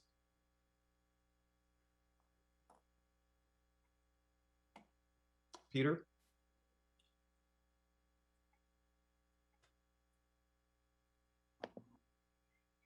Yeah, go ahead. Good evening. Right now, we have the totally 100 $40,000 already reimbursed. Right now we are continue collecting additional $20,000 from the applicant where we service we provide to them. So we've been reimbursed 140,000 already. Yes. And then you have applicants that have additional work that your department needs to do that we're going to be getting reimbursed from them as well. Yes, we're going to get additional $20,000. So totally, we're getting actually $160,000 coming in. Is there any way that you know in advance if there's going to be additional costs that we're having to pay out and wait for reimbursements, or is this just kind of something that you have no like forecasting of? Actually, the estimate that our cost should be no more than $130,000 for their support on our plan check work and inspection work. They have been sending an inspector to our city to making sure that all our inspection, all the construction work will be continuously without any interruption. Can you speak on the applicants? Can you tell us that? Excuse me? Can you tell us who the applicants are? Actually, the applicant is kind of throughout, throughout the entire, whenever we have our overflow, we're trying to maintain our backlog. Actually, okay. All our staff working throughout the COVID pandemic. We never stop. Building and safety never stopped the service to our residents, and that's also reason why we got hit more. Actually, both my inspector actually got infected almost twice. Okay. Peter, can you speak of the backlog you have? How many items do you have pending that Jay Lee will assist expediting? Excuse me? In your backlog, can you give an estimate of how many items are in your backlog? Right now we have almost with our new plan submitted in right now, we have almost the 6-week backlog. Okay. And then JD Engineering was able to help us to maintain no more than 6 weeks at this time. I just want to make sure through, again, not only the pandemic, but the various different departments that we have where there's pending things that need to get processed. So if we could expedite these items, if we could assure those doing business with the city that their work is being done and being expedited or worked on, I'm happy. It's those that I hear from that have other concerns that I get concerned about as well. So thank you very much, Peter. Appreciate your time. Thank you. I make a motion. Second. It's been moved by myself, and Montero has seconded. Roll call vote, please. Councilmember Montero? Yes. Councilmember Patterson? Yes. Councilmember Reyes English? Yes. Mayor Pro Tem Valentine? Yes. And Mayor Vargas? Yes. The vote reflects mayor and city council voting yes. Mr. Attorney, your consent calendar, please. Oh, We okay, still have no, item no, we have 21. you're gonna recuse yourself and we're going to discuss the remaining items. Item number 21, or was it 21 or 22, Ms. Crosby? 21. It was 21, and I'm recusing myself from that due to conflict of interest, as I stated earlier. Go ahead.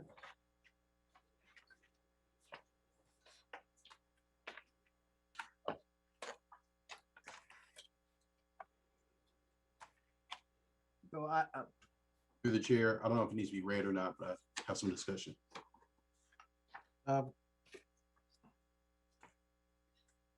Go ahead and present the item, Ms. Crossway, and then we'll open it up for discussion. Sure, no problem. Good evening. This is an employment agreement between the city and interim city attorney Robert Kim.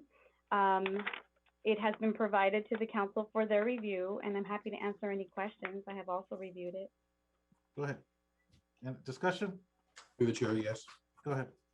Well, really my first question is, I was just wondering why this wasn't in a closed session the way the interim city manager's agreement was for us to kind of discuss. I had the same question. The actual employment agreement has to be done in open session. So that's why you have this on city manager's consent calendar today. No, I understand it needs to be voted on an open session. Well, why didn't we have opportunity to discuss the agreement in the same fashion we did with the interim city manager? Last council meeting, we had a closed item to discuss the interim city manager's employment agreement, had that discussion, and now it's on the agenda today. And so to my knowledge, we've not had that same opportunity for this particular contract. Through the chair. Go ahead. Well, is that a pending question, Mr. Patterson? No, I'm answering the question. I have a few more things, but if it's related, I'm going to answer his question, Mr. Mayor. Okay, all right.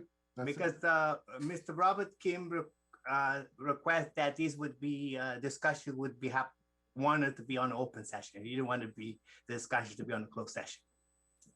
Okay, that's my question. So then I have a few questions and recommendations in. One, who negotiated this contract? My understanding is that this contract was prepared by Mr. Kim. I was not privy to negotiations, but I know it was prepared by him, and it was reviewed by myself and also reviewed by Mr. Jeff Friedman from Liebert Cassidy. And also by me. You reviewed it or negotiated it? Yes. Which one? You reviewed it or you negotiated it? Well, based on my discussion with Mr. Kim, so I reviewed and I said to go ahead with it. Got it. Because again, I'm new to all this, right? In the past, there was a councilperson appointed as a negotiator for the other two contracts we were looking at. So I was curious who was appointed to be the negotiator of this contract. Real quick question, Councilmember Patterson, who was the city council negotiator for Mr. Vincent Ewing's contract? Yeah, so who's the negotiator for this contract? No, I'm asking who was the negotiator for Vincent Ewing's contract? That's not what we're talking. That's not this. No, I'm asking you. Ms. Crossway, who was the negotiator for Mr. Vincent Ewing's contract? We're referring to other contracts, so I'd like to get a clarification. Who was on behalf of the city council? Who was the negotiator from the city council for Mr. Vincent Ewing's contract? If you're referencing the special legal services agreement that was entered into, I was not privy. I'm not privy to that information. The interim city attorney's contract. Who was the city council's representative? Again, I wasn't privy to who was a negotiator for the special legal services agreement or anything that was proposed later. Mr. City Manager, who was the city council representative? To my knowledge, I have no idea. Mr. Mayor, I have the answer for you. So because this is going nowhere. Look, Mr. David Patterson was the negotiator for Vincent Wynn. And then I volunteered to be the negotiator for Mr. Kim because I'm the one who nominated him to be the interim city manager. All right, so this is not a foreign concept, Mr. Patterson. Go ahead, council member. So let's that was my question though. Who is the negotiator? I didn't. That's what my question was. Okay, so let's keep going. going. So who negotiated other people's contracts not relevant to this this question. The question was who negotiated the contract. That's all. Got it. And let's see. This questions answer. Question answer. Here's what are the differences between this contract and the previous city attorney's contract? Actually, my understanding is they're almost identical. The provisions are the same.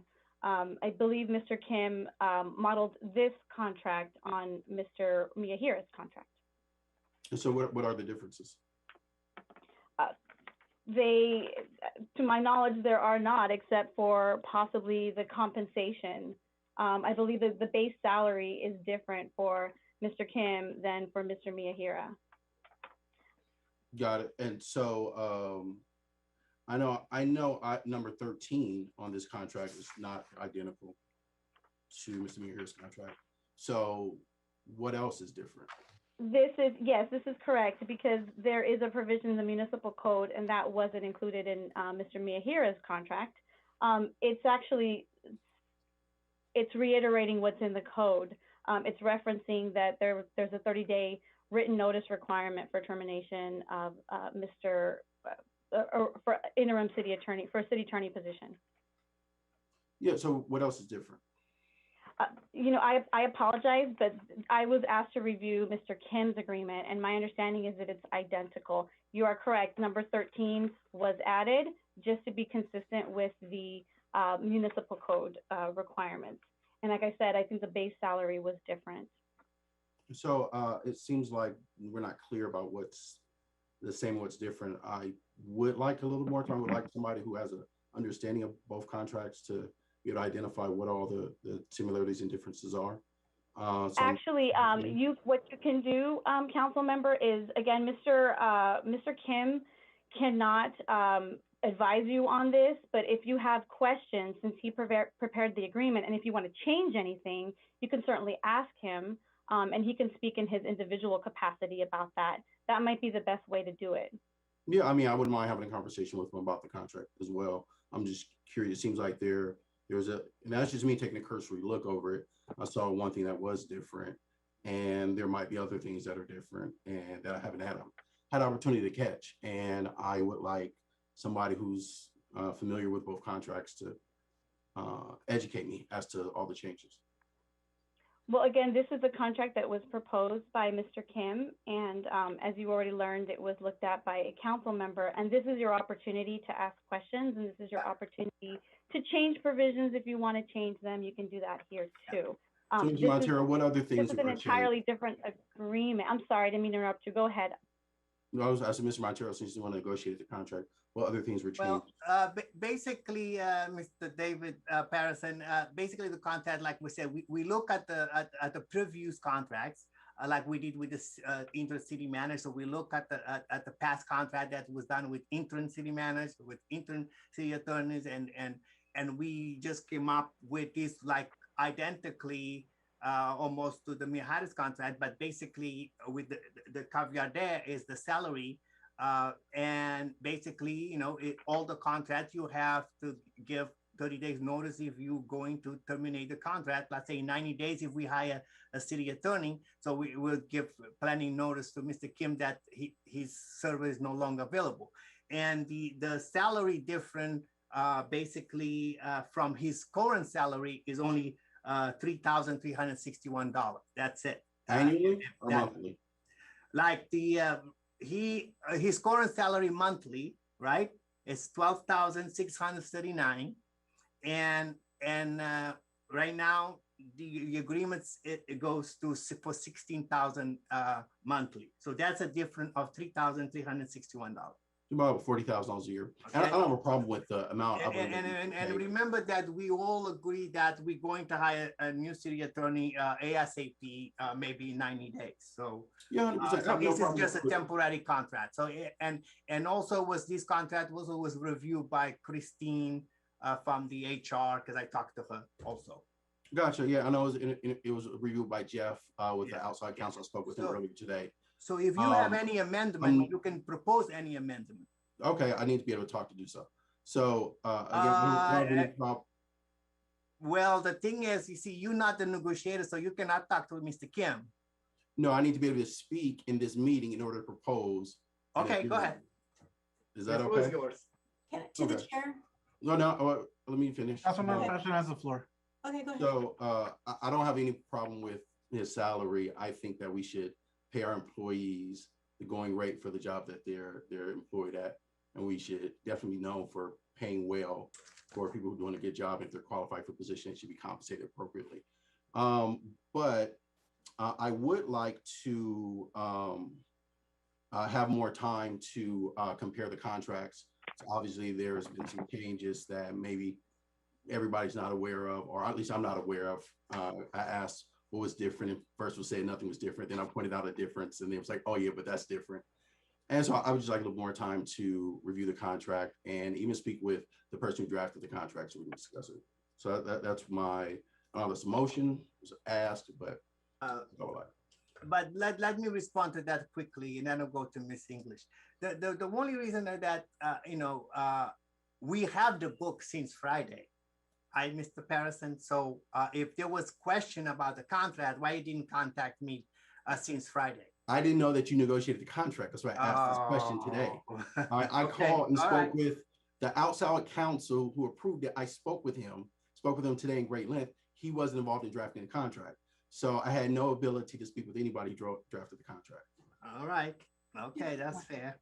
To the chair. Isn't that fair? Yeah, go ahead, Councilwoman. I just want to make mention that I was not aware either. I didn't know, Councilwoman Montero, that you were negotiating a contract because obviously it was totally left field that his name popped up, and that was, the majority that requested he be interim. So everything after that, there's no knowledge of it. I didn't even know of the outside attorney that was brought in to negotiate that. Although you might send it to different departments and for discussion, I think ultimately the lead agency in this is the city council with regards to whether or not we approve the contract or not. So everybody else, as far as the HR person, I don't want to say the city attorney, but there's conflicts there too. I will say that we need to table the item. Let's bring it back possibly tomorrow next week. And I'll be more than happy to do what I need to do to secure his contract. I'd like to have a couple comments. It's no secret. We always get these materials on Friday. We've had like about 3 days, 4 days that we could contact staff and get some questions answered. And so I don't see any reason to spend more time. If we're all responsible, we all get our book on Friday and start looking at it. So I like to proceed with the contract as is. Yes, so would I. I make a motion. Second. Roll call vote. Councilmember Montero, We couldn't hear you. he's on mute. He's trying to. Yes. Okay. Councilmember Patterson? No. Councilmember Reyes English? I'm gonna abstain. Okay. Mayor Pro Tem Valentine? Yes. And Mayor Vargas? Yes. The vote reflects Mayor and City Council Montero and Mayor Pro Tem Valentine voting yes, Council Patterson no, and Councilmember Reyes English abstain. Okay, thank you. So those are all the, so we voted on this item 21 and all other items. Okay, thank you. Correct. Now we're city attorneys. Consent calendars next. Yes, city attorneys, Ms. Crosswade, or can we get the interim city attorney back in?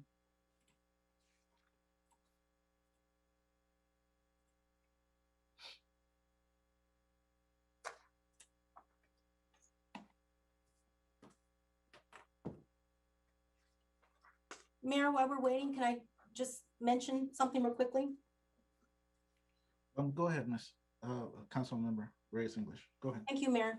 I just think with regards to all of the negotiations that occurred with regards to contracts of the interim city attorney and the interim city manager, that there was not a full vetting of how we as council members are selected to participate in negotiations for that particular contract. I'm simply saying that, and with all due respect, Councilmember Montero had an opportunity to negotiate 2 contracts. 1, the interim city manager, 2, the interim city attorney.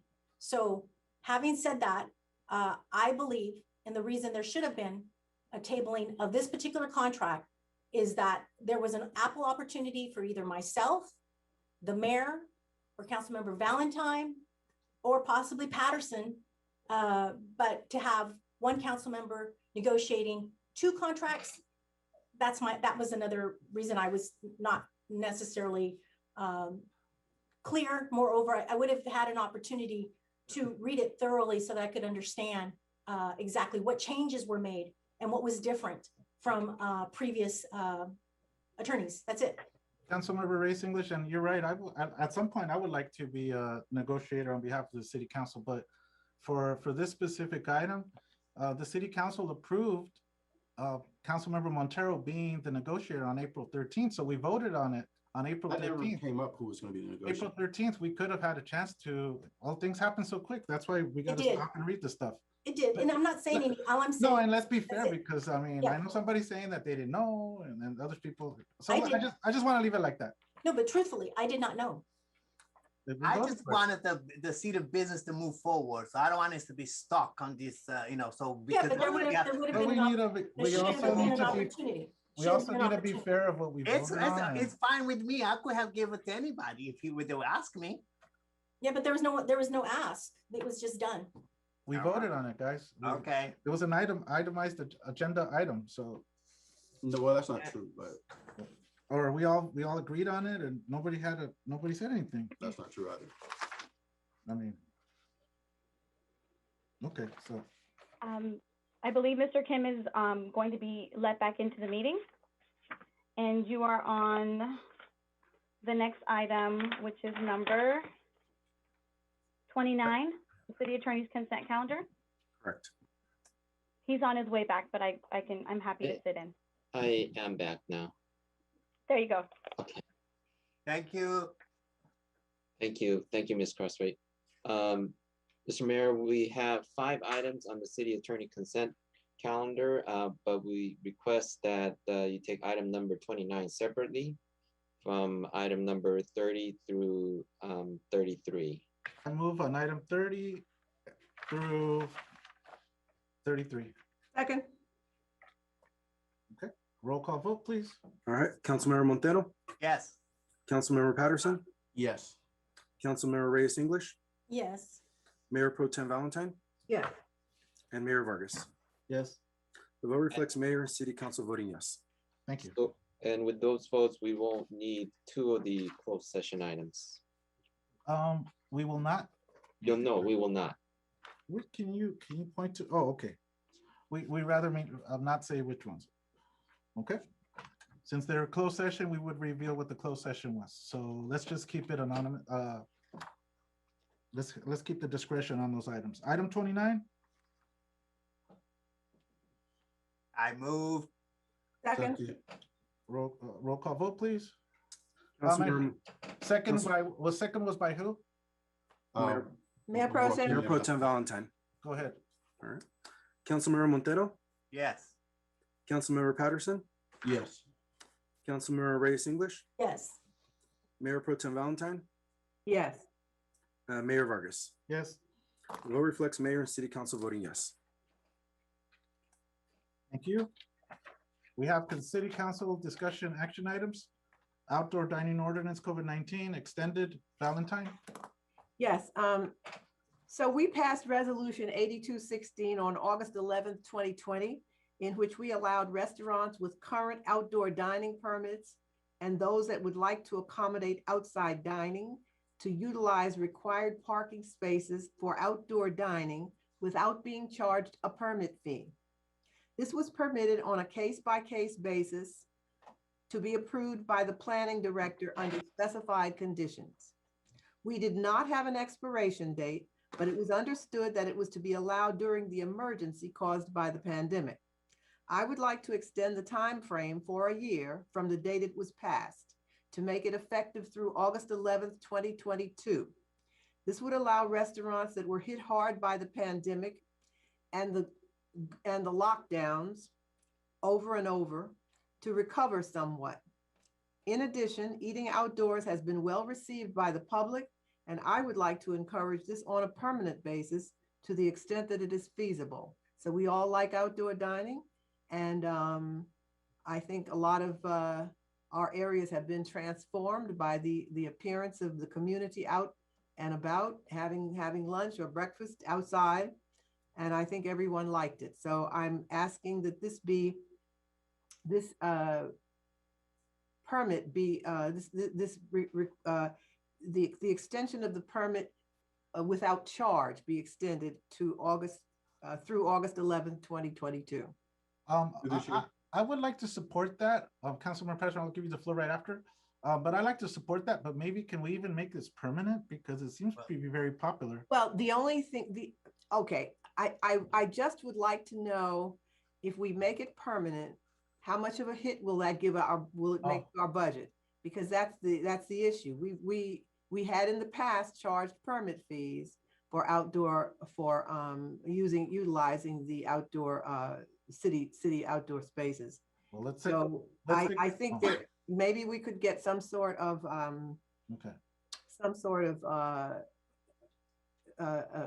study done to see how much it would cost us if we made it permanent.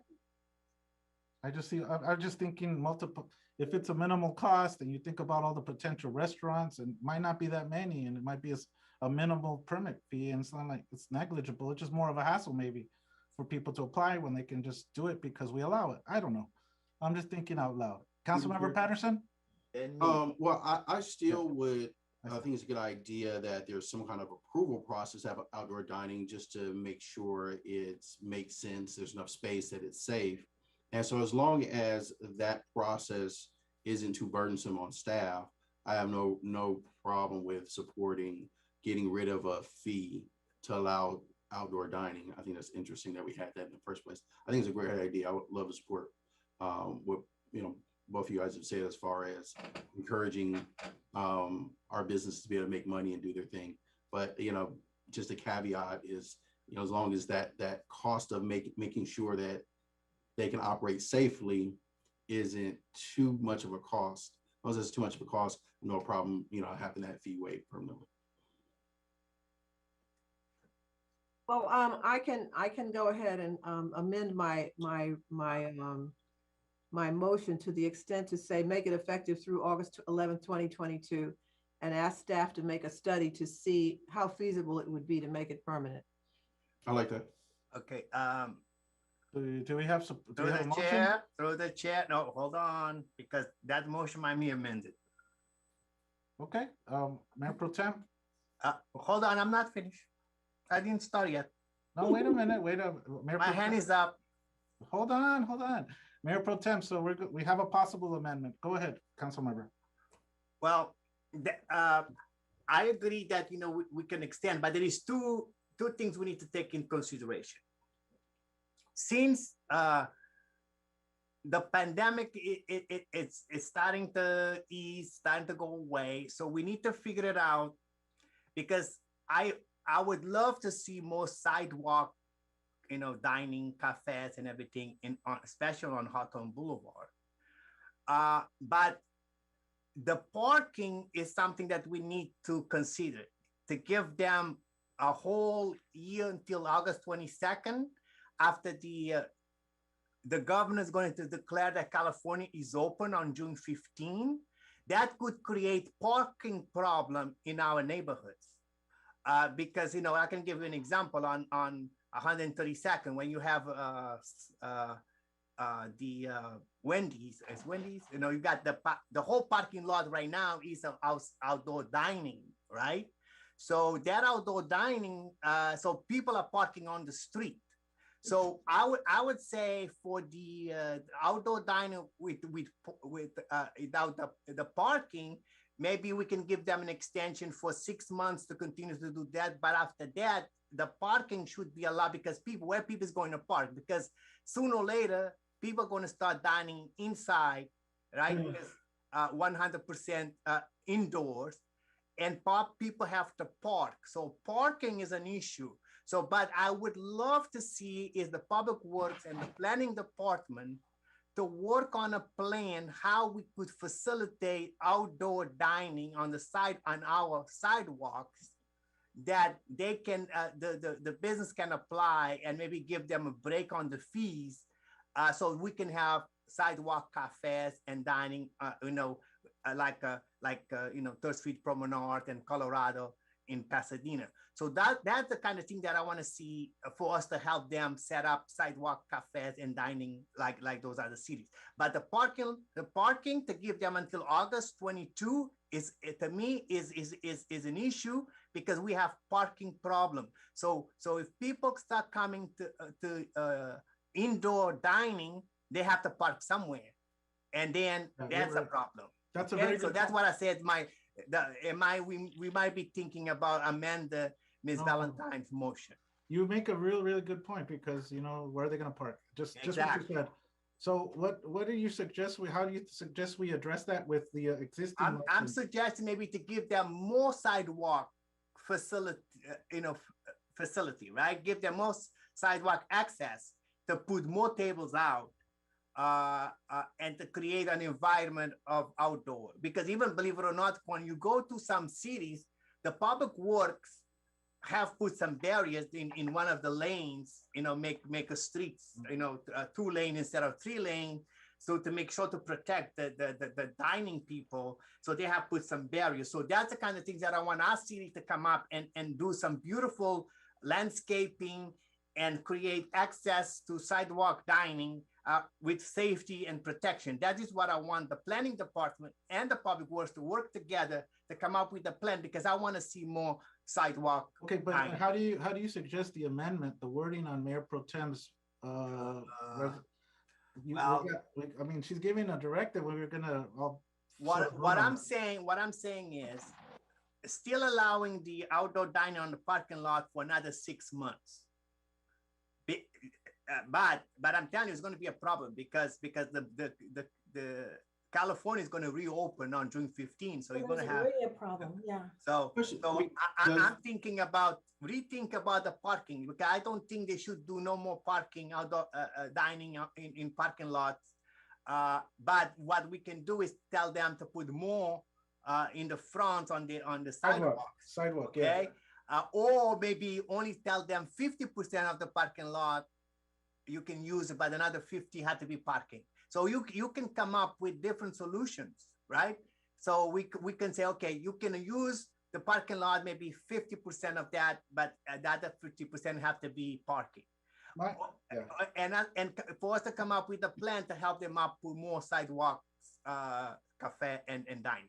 A quick comment on my behalf, and then Councilmember Reyes. I honestly think the dining in the parking lot was out of necessity. Yes. The dining in front on the sidewalk is out of experience. There's 2 differences. So exactly, that's what I'm saying. Yeah. I really think that we can do away. I personally think we can do away with the parking lot parking, because that's kind of nasty. They're going to reopen. Yeah. And we could just expand and just go for the sidewalk parking, dining. I don't know what you guys say. Whatever you agree with you. Well, my question is, go ahead. Then it's going to be Councilmember Reyes English, or Mayor Pro Tem. Can you address can you do that? Address what I mentioned? And okay. So we're talking about 2 different things.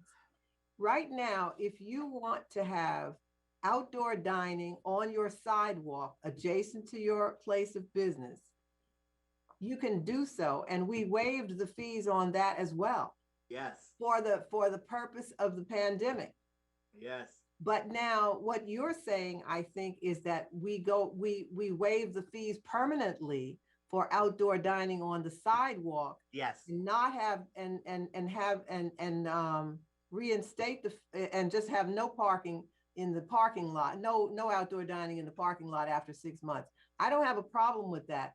But again, we were getting fees for encroachment permits for using the space on the sidewalks. Are you now saying we shouldn't get those fees anymore?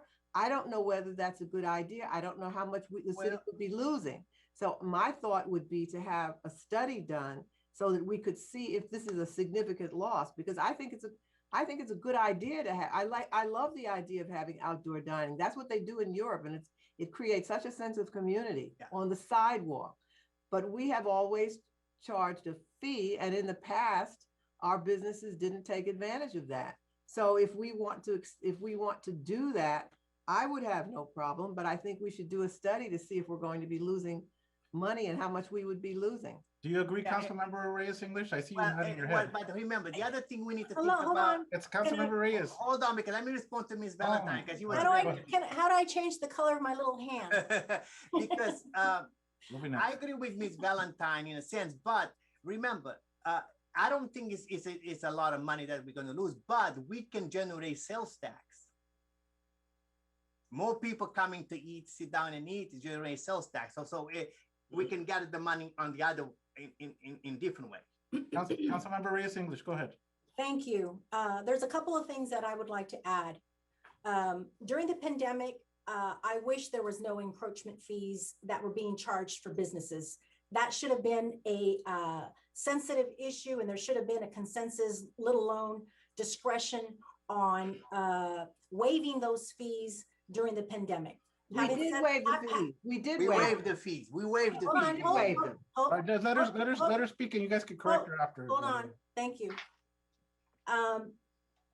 Having said that, my concerns are this. Sidewalks, ADA compliance, and having enough space for those that need ADA compliance. 2, businesses all businesses, especially eateries, do not have the convenience of a sidewalk. Some of these businesses don't have that opportunity, okay? Third, there's the ADA compliance, there's the waiving of fees just for that year. And then the other thing was that not all businesses would be able to utilize those opportunities. And lastly, I went to a restaurant here on Hawthorne Boulevard, was sitting outside, actually was pulling up with my vehicle, parking on the curb to have dinner. And there was a group of people that got up from their table and ran. They ran to their car and did not pay the bill. What did you do what did you scare them? Why did you scare them? No. Oh my God. The waitress came out. The waitress came out. I came out of my vehicle and they said, "Where's the people that were here?" And I go, "They just left. They ran. They left. They ran around the corner." And they tried to go see if they could find them. They were out like $50. $50. So all these restaurants don't have the convenience like the Promenade, like LA Live, like all these other experiences that you're having in Europe. They don't have the staff, let alone the folks that will stand outside, will bring people in and out, and will be the hostess, if you will, to make sure people are sitting, they're finished, their bills are being paid, they're not running and leaving. And that's exactly what's happening right now. That's just my story here in Hawthorne. I can't tell you what's been experiencing throughout LA County. Folks are not paying their bills, they're jumping up and leaving because there's no one watching. Second, the ADA compliance, that's very important. We cannot occupy all this sidewalk and not take into consideration our handicap and special needs community. Very important. And lastly, not all restaurants will be able to inquire that great opportunity of outdoor dining because they don't have the sidewalk, let alone the parking lot to do that.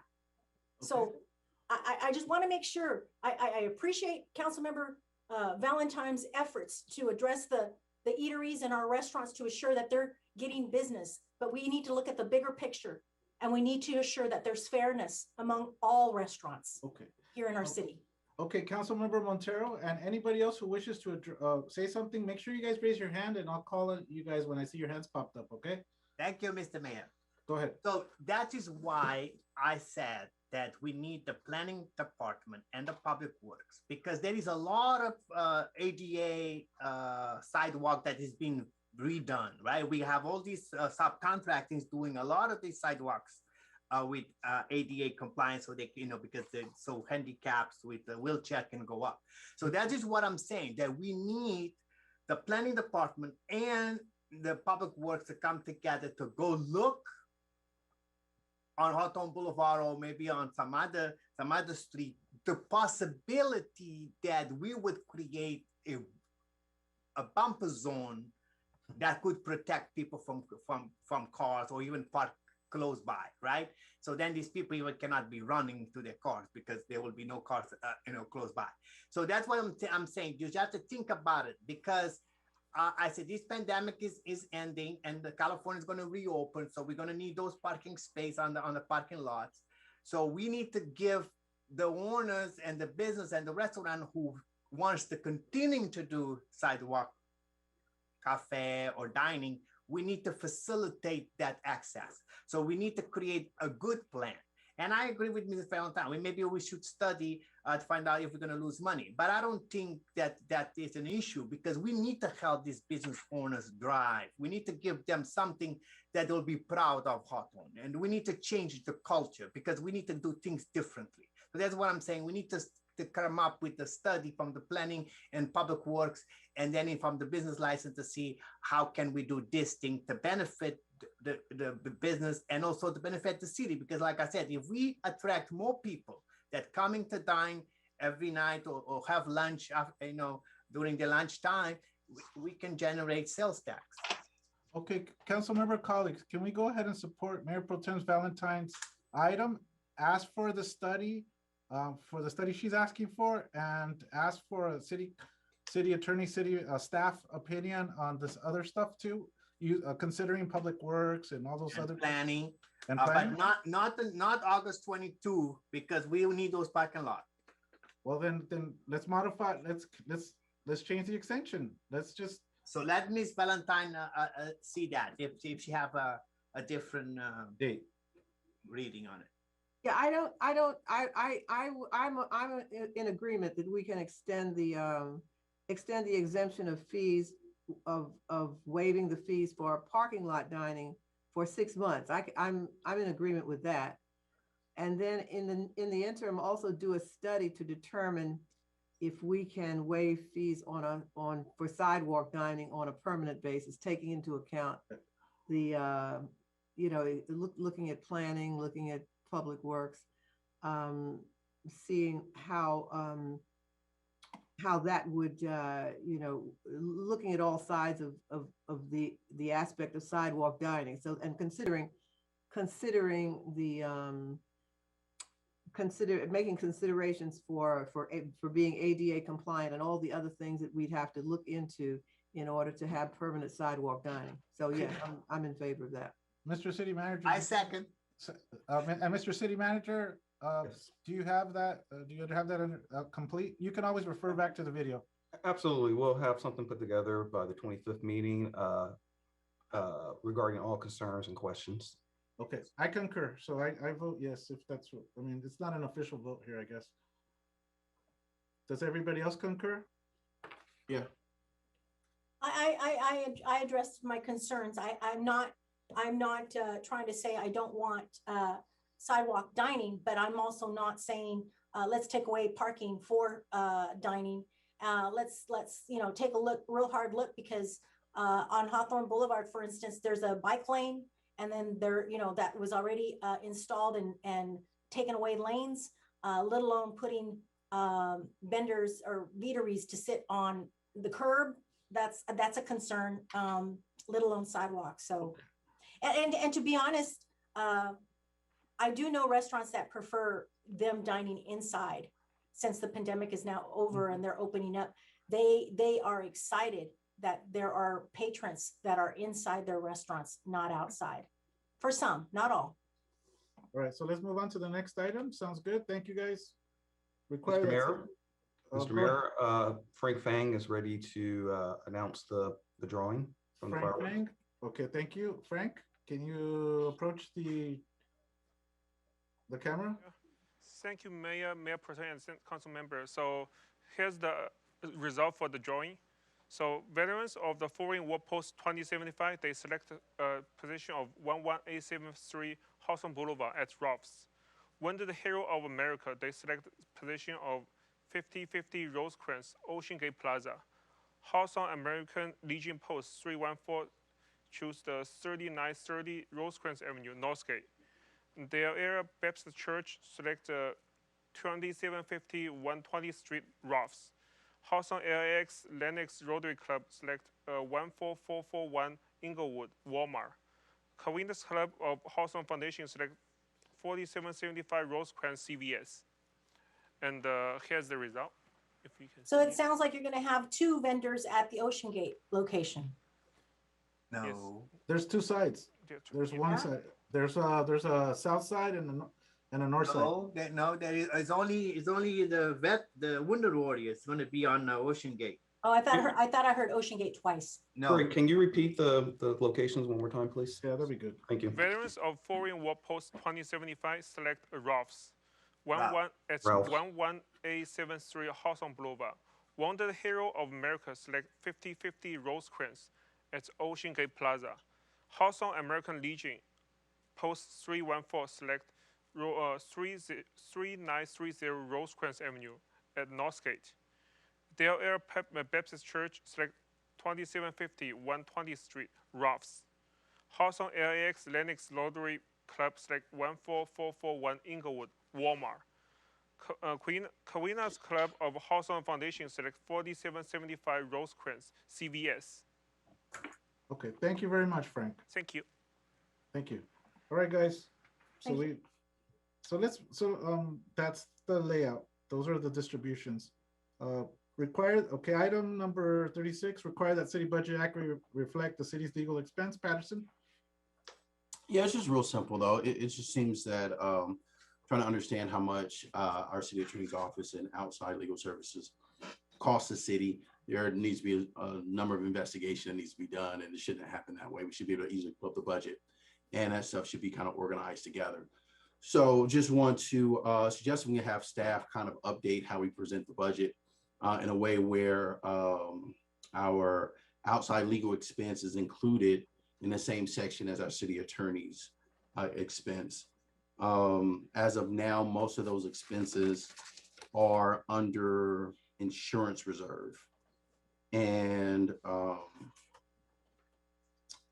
so it's kind of, I guess, misleading, right? We're trying to compare apples to apples, our city's legal expense versus another city's legal expense. I'm not sure how long it's been done this way or why it's been done this way, but I would like to suggest that we kind of include,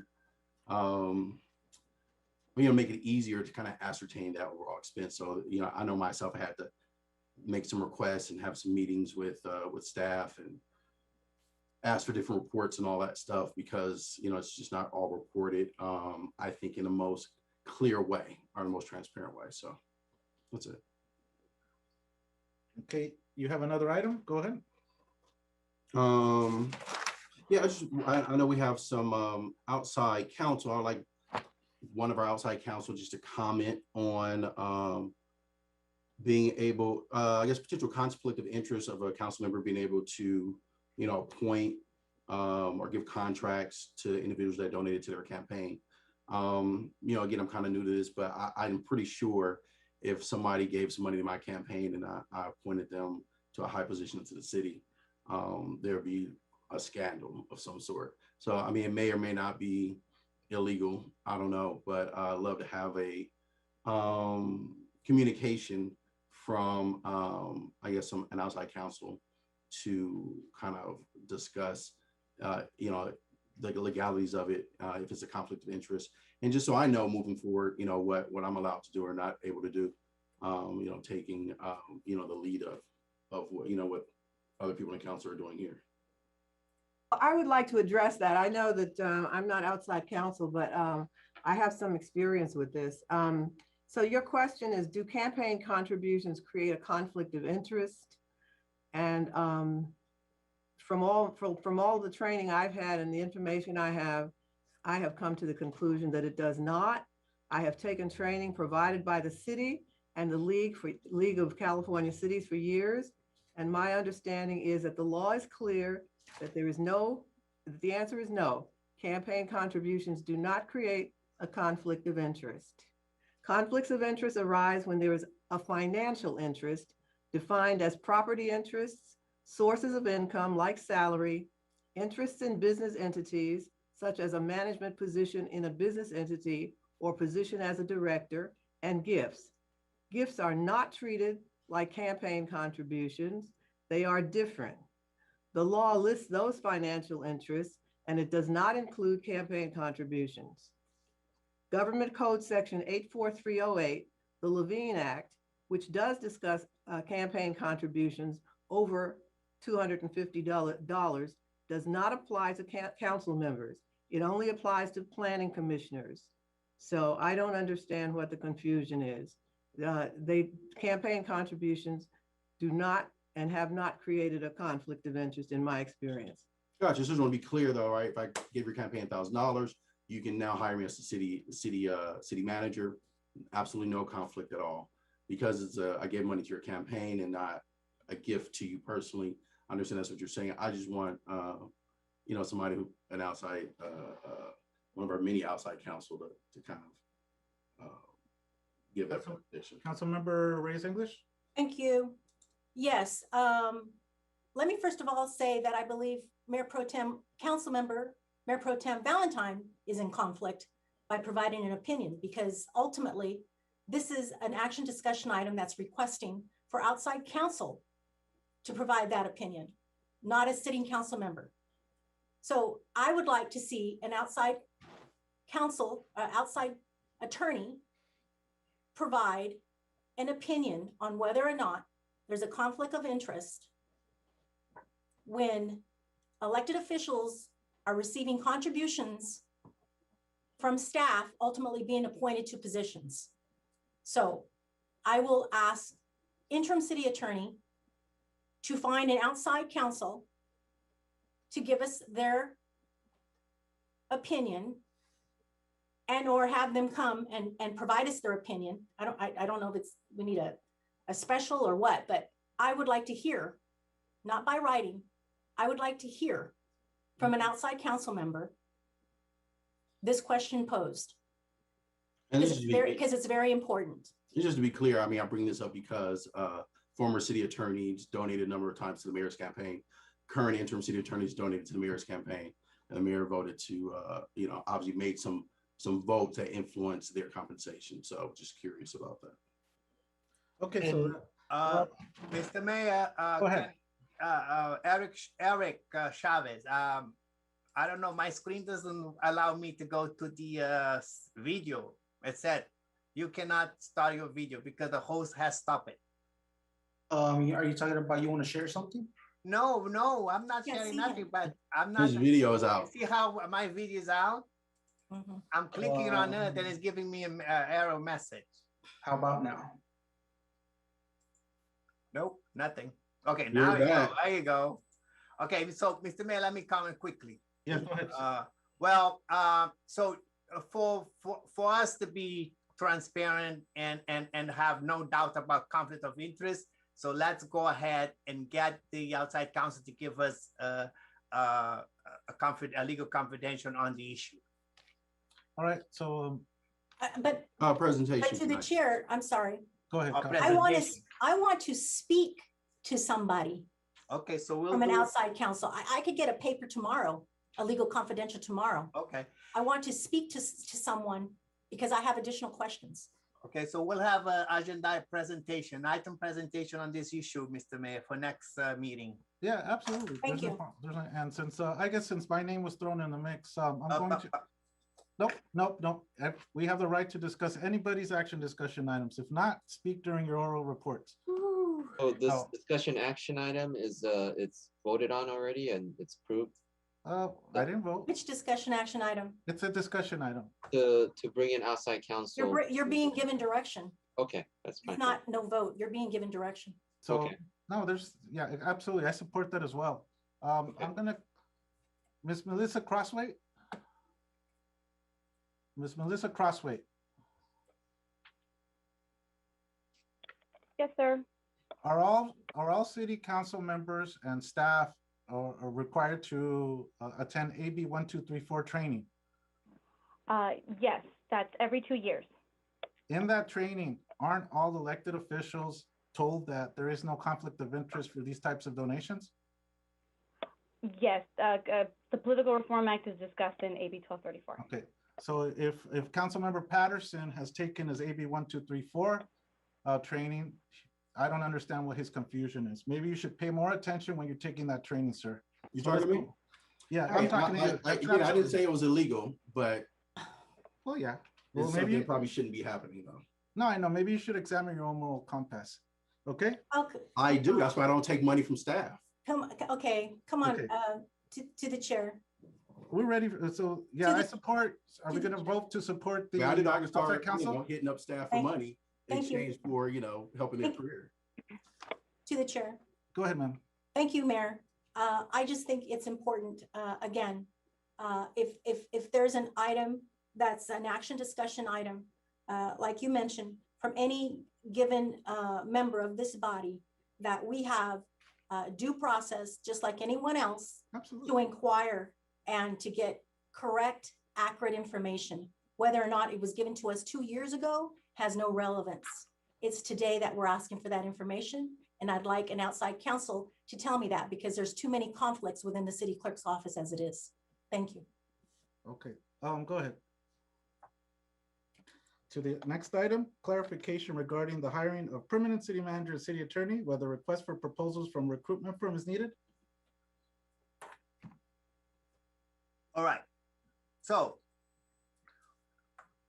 since I don't want no confusion later on, because since there was confusion about who was the negotiator for the city attorney and the city manager, I don't want no confusion later down the road, because I said that we don't need no outside consultant, because to save money, so we should do this recruitment inside.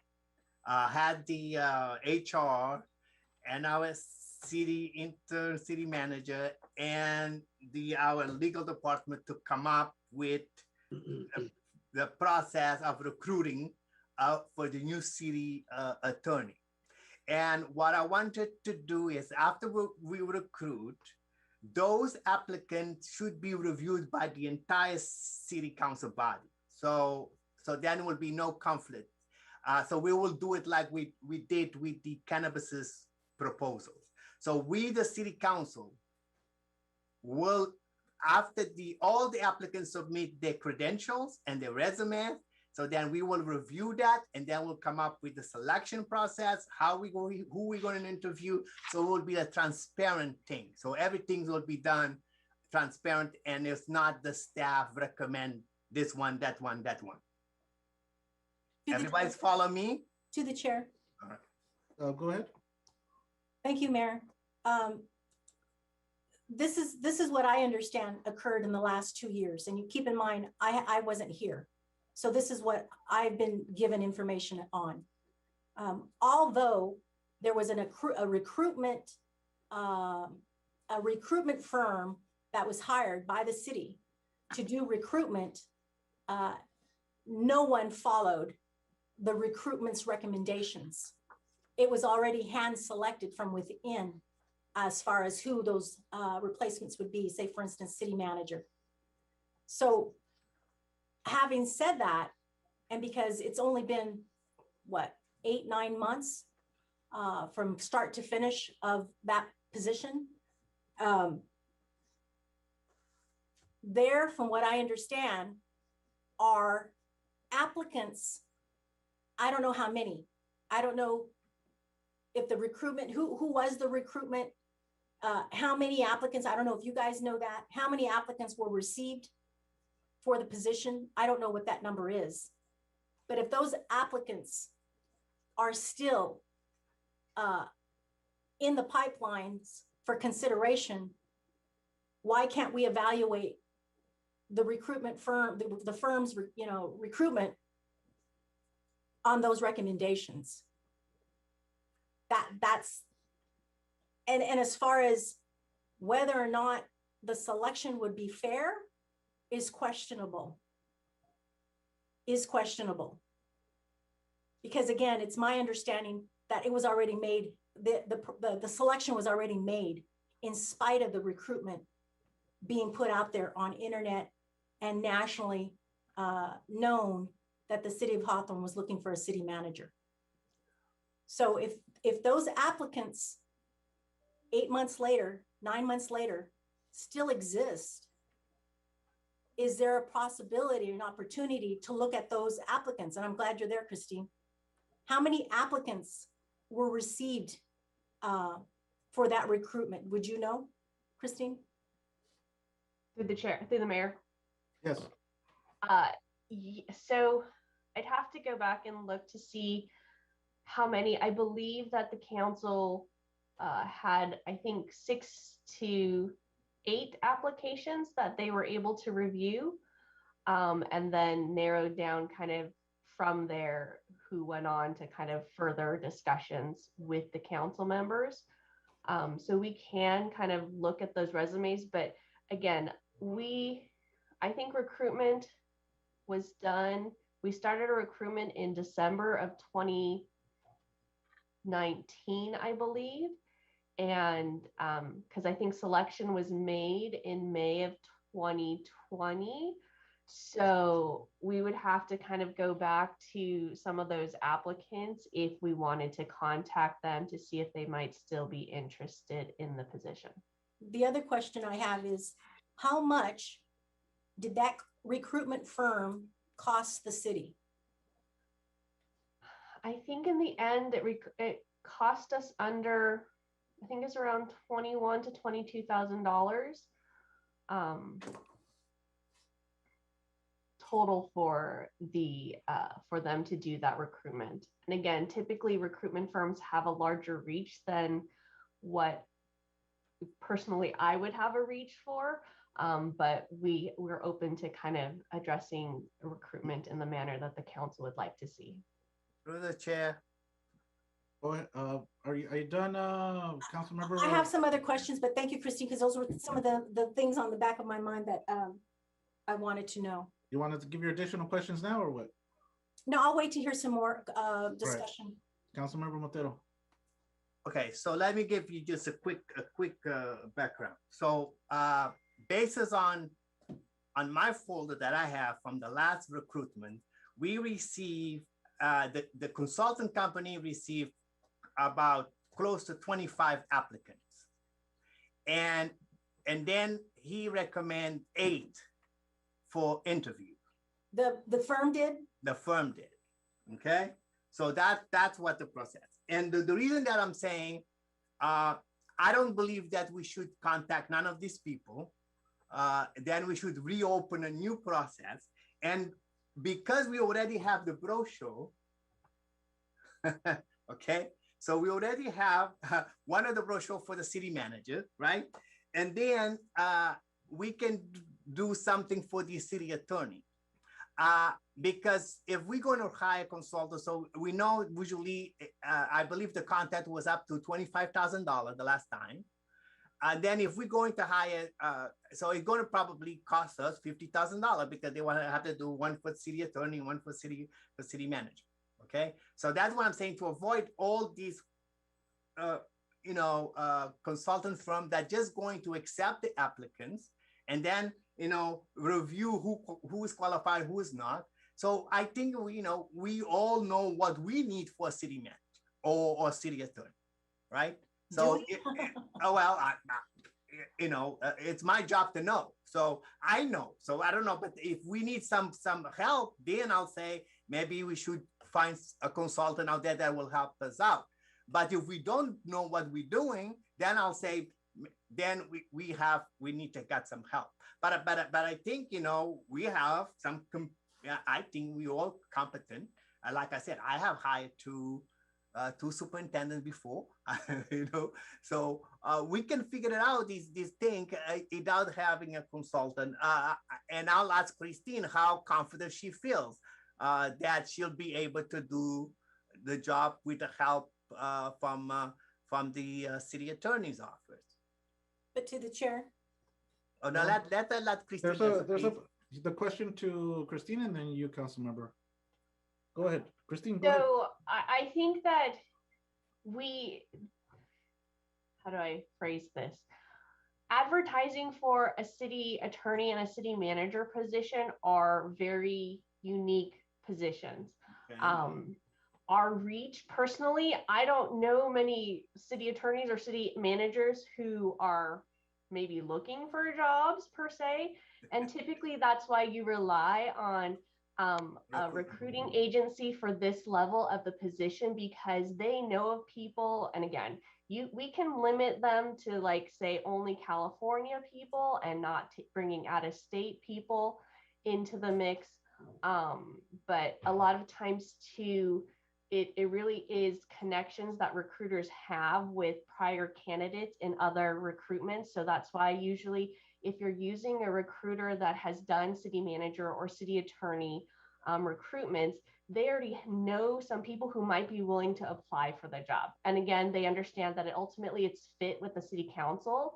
And so it's a matter of them vetting some people and understanding. Again, that's why I think the recruiter met with the council folks to better understand what it is, you guys would like. And then by using that information from the council members, then it helps them to then evaluate candidates who apply for the position. Yeah. Also, city attorney positions are these days more rare than using a city attorney firm. So finding a specific an individual person who's willing to take on the city attorney position, it will be a little bit more difficult of a recruitment. So, Mr. Mayor, based on that answer from Christine, so I'm going to recommend first to have a recruiting firm. To the chair. Go ahead, Councilmember Reyes. Councilmember Montero, I wanted the opportunity to listen to your, debate, your discussion. I understand that it's a savings to the city. Yes, absolutely. But because it was such a short period of time in which it was done, 8 months ago, 9 months ago, I wanted to see if there was that opportunity. And since Christine is saying that sometimes it's difficult to make such a reach with regards to, announcing those positions open and accepting applications, that possibly out of the 25, from what I'm being told, 25, there was 8 that was suggested, possibly allowing that. And then, with the open recruitment, but Christine mentioned earlier, maybe contacting those if they're interested again, and then opening it up for any others. I'm still kind of like, because every time we've had this happen to us, we've spent a lot of money on recruitments. There's a high turnover. Yep. Councilmember Reyes English, I just want to add to what you're saying. I'm kind of more leaning towards doing it ourselves. And the reason why is because we do have like the reference, the baseline for the city manager. We can create the qualifications. And the reality is those firms that go out and recruit, they publish these positions for manager and city manager and city attorney in the same publications that are out there. We could buy ourselves an ad and put them out there and collect the resumes. All these people that are looking for these types of jobs are looking for at those publications. In addition, they're looking at Indeed.com and Monster.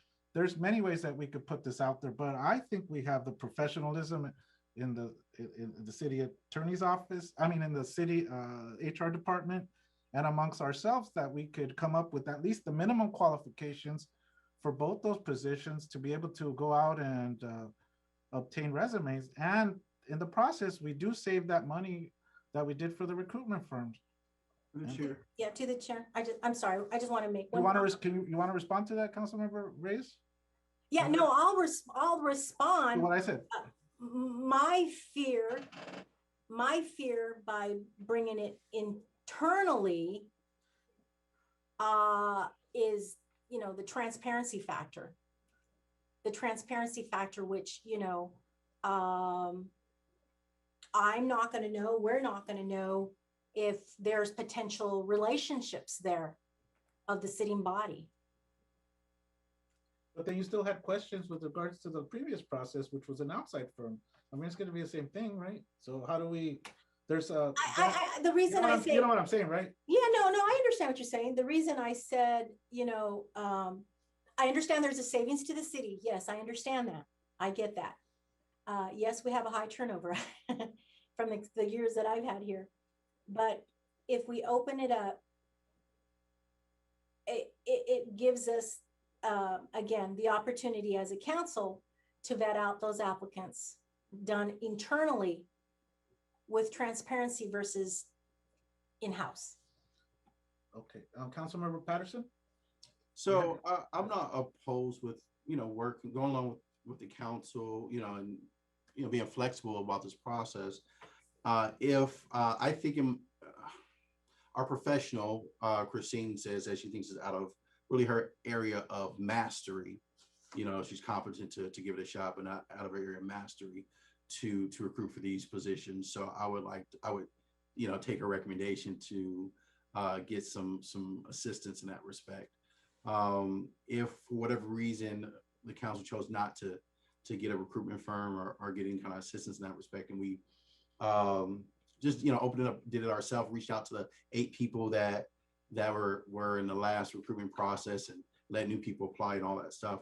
I would just ask that we be open to that just not working out.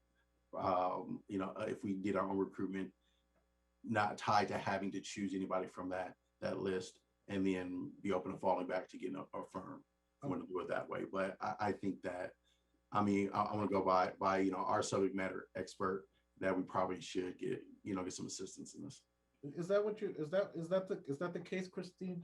Can you restate what your opinion was on the matter, please, based on what you're hearing, if there's any clarifications?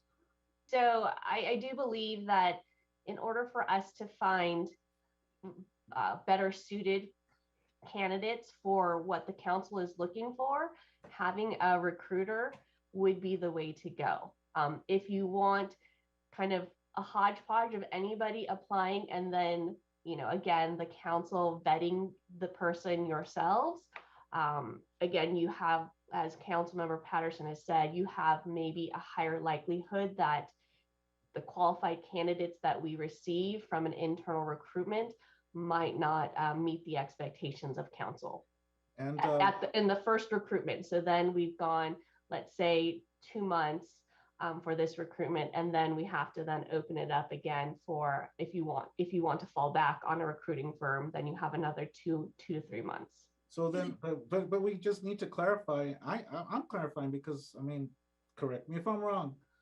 We don't have to choose any of the candidates from an internal recruitment, and we're not obligated to.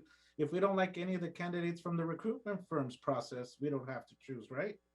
Correct. And usually there is language in a recruiting firm's contract that says that they can either go out and redo it if that's the, you know, the purview of the council, or you at that point in time can sever the agreement with the recruiter. Do we have, is Councilmember Reyes English? Councilmember Montero and Patterson, you guys have your hands up? Yeah. Okay, so Councilmember Reyes English and then Councilmember Montero. Go ahead. Thank you, Mayor. Christine, real quick. The recruitment that happened 8-9 months ago for city manager, did the recommendation and the individual come from the recruitment process? So my understanding is the prior appointment, he did apply through the recruiting agency, through the recruiting firm. So he was one of the 8 candidates, is what I'm recalling. He was out of the 25, the 8. Yes. Okay, Councilmember, are you done? Are you okay? Yeah, no, it makes me just think on, you know, the vote we had. That's all. Councilmember Montero. Well, because, you know, I believe because 3 of us have seen these 8 candidates, I don't think it's fair for us to be just calling them, okay? So I believe that we should find a recruiting consultant that will do the city manager and the city attorney. And we'll go through the process. And then if these people still want to apply, they can apply. But I don't think we should just call them out of the blue and say, oh, we know we have an open, just come back. No, I don't want it. So because we might just cheating ourselves, because it might be maybe a very good candidate out there that will want to come. So I'll say, let's find a recruiting consultant and let's bargain with them. Okay, so we're going to give you 2 positions to advertise. I know how much you can pay, how much you can save. Discount. Yeah, we want 35,000, not 50. We want a 50 feet. We want to buy one, get one free. Exactly, buy one, get one free. Man, so let's find that is willing to do that simultaneously, right? Simultaneously, and to recommend some value candidates. But we would still wanted to see, even if they recommend, let's say if they find 30 candidates and then recommend 25. You had 25. Recommend 10 or 8 for interview, but we still want us to see those other resumes. I want to see all 25. Okay? Let's see. Okay? So we want to see those other resumes, not like before, because before we didn't see the other candidates' resume. We only saw the 8 candidates' resume. That's what I'm saying. There was 25. You said 25 applied. Yes. Bid out of the 25. So that one said we learn from the process in the past. So this is the new path, because since we got 2 new council, so let's open it. It'll be transparent, and let's find a recruitment and let's do it right. Okay, so let's just close up the discussion now, so we could go into the closed session. I believe that's true. Let's let the application. I made a motion. Let's let the application process happen organically. Whoever finds out about it applies. No, Mr. Mayor, no. I think we should hire a consultant. I already have a motion. Whoever organically through the recruitment firm. Oh, you want them to go through the recruitment and able to process to get their applicant submitted? Yeah, because not contacting those 8 previous. No, I mean it's gonna be an announcement, right? The recruitment organically means that they hear about it, and maybe all those 8 people. Everyone that feels qualified can apply. Do you kind of see what I'm saying? Yeah, you're saying not reach out to those 8 specific. Yeah, no, I hear what you're saying, Mayor. That's what I made my motion. You guys are repeating yourself. I second that. I said yes. Okay. Thank you. Let's vote. Councilmember Patterson, there's still a discussion. Mayor, roll call vote. Discussion. Do you want to say something, Mayor Pro Tem, real quick, or what? Oh, you mute, Miss Valentine. You mute. Say something. Unmute yourself, please. Okay.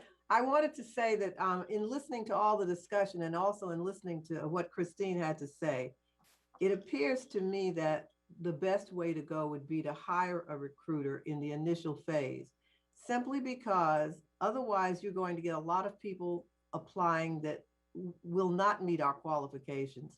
And I think we would just be wasting time with a number of candidates who have no chance of being hired and we wouldn't be interested in. The recruiter will have our parameters and will know what we're looking for. And the recruiter will know how to narrow down the candidates so that we see the ones that really will meet our interests. So I really think we should go the route of hiring a recruiter, as Christine recommended in the first instance, for the first wave. And then after that, once we get a group of qualified candidates that we think we would like to interview, then we can go ahead and do it on our own, but follow the process on our own. But I think initially, I think we should go the way of a recruiter. Okay, so let's roll call vote, please. So what are we voting on? On going, like exactly what you said. But then we're not. We can hire a recruiter. Yeah, that solely. Then we can look at their proposals and stuff later. Okay. Roll call. Okay, so is everybody in concurrence? Yes. Yes. Yes. Councilmember Reyes? Oh, yes, I second the motion. All right, let's move on to the next item. Thank you, everybody.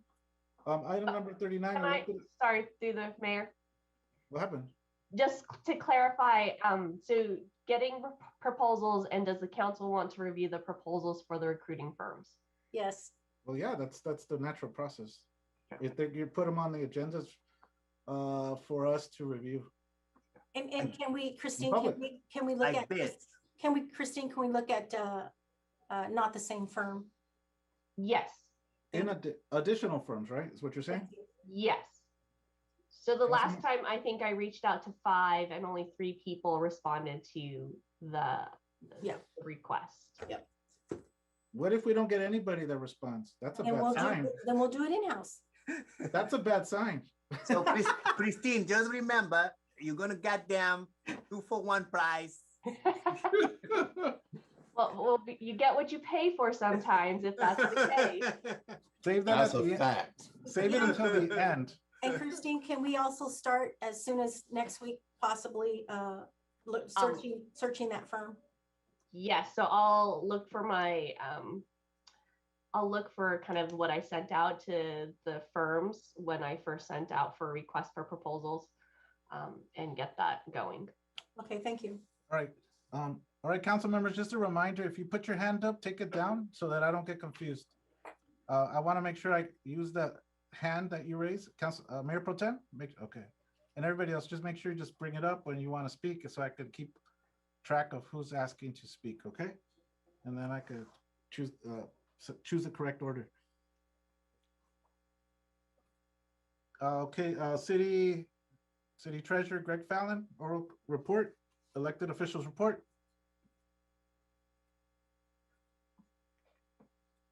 Hello, can you all hear me? Yes, go ahead. Your report. Yes, I would just like to comment on Russ. I thought he was an awesome city attorney, and it was great hearing all the good words about him. And I really appreciate him, and he was always a great resource, I think, for the city. There's no one probably that knows Hawthorne better than him. Other than that, I will leave it at that. Thank you. Cheers. Thank you very much. Appreciate it. City Clerk Jimenez. Thank you. Yep, I just have 2 items. So first of all, thank you everyone for watching from home. So first items, we'll be hosting a small food drive at City Hall on Saturday, May 22nd from 10 a.m. to 12 p.m. We'll be providing fresh produce to the community that's donated from the American Heart Association. And then the second item is in regards to vaccines. So if you haven't gotten vaccinated, please get vaccinated. Unfortunately, only 41% of LA County residents age 16 and above are fully vaccinated at this time. For information on locations, please go to vaccinelacounty.com. And that is all on my end. Thank you. And good night. To the chair, I just have a question real quick, City Clerk. Do you know what happened to the community refrigerator? Yeah, they unfortunately they had some issues with electrical issues. Oh, okay. So they had to move it, and it's actually now at off of Inglewood and 135th. It's a bakery. Okay. Yeah. Oh, at the Pont de Jour, right? Correct. Right. Thank you. Real quick, the food drive. What type of food is it? Canned food zone? No, it's going to be all fresh produce. You're taking donations, or you're giving out food? We're giving out food. Oh, got it. I'm sorry. Okay. City, yeah, there's another organization wants to do that, and with regards to vaccine, I'm working on that. So thank you for that. Okay. Thank you. Councilmember Patterson. Yeah, a couple things. I want to be fair. I addressed some past comments about city attorney's office and its costs relative to other cities. I want to say it's probably hard to make that statement conclusively as far as what kind of savings we could or could not make, given the fact that we have some unique needs as far as we prosecute our own cases. However, I am glad that we can, I guess, make a little more clear about how to analyze that department's cost so we can make some appropriate comparisons from one city to another city. Just doing a little bit of research out there. A lot of cities do a lot of different things, but Gardena, cities that contract out in our area are Gardena, Carson, El Segundo, Manhattan Beach. Our outside counsel that sat in last council meeting, he's the city attorney for 2 cities, Monrovia and Seal Beach, his firm is. So it was relatively common, and I think it was his words that said that for smaller cities, and I don't know if we're considered a smaller city anymore, that it makes more sense to contract that out. Compton has elected a city attorney. Torrance is in-house.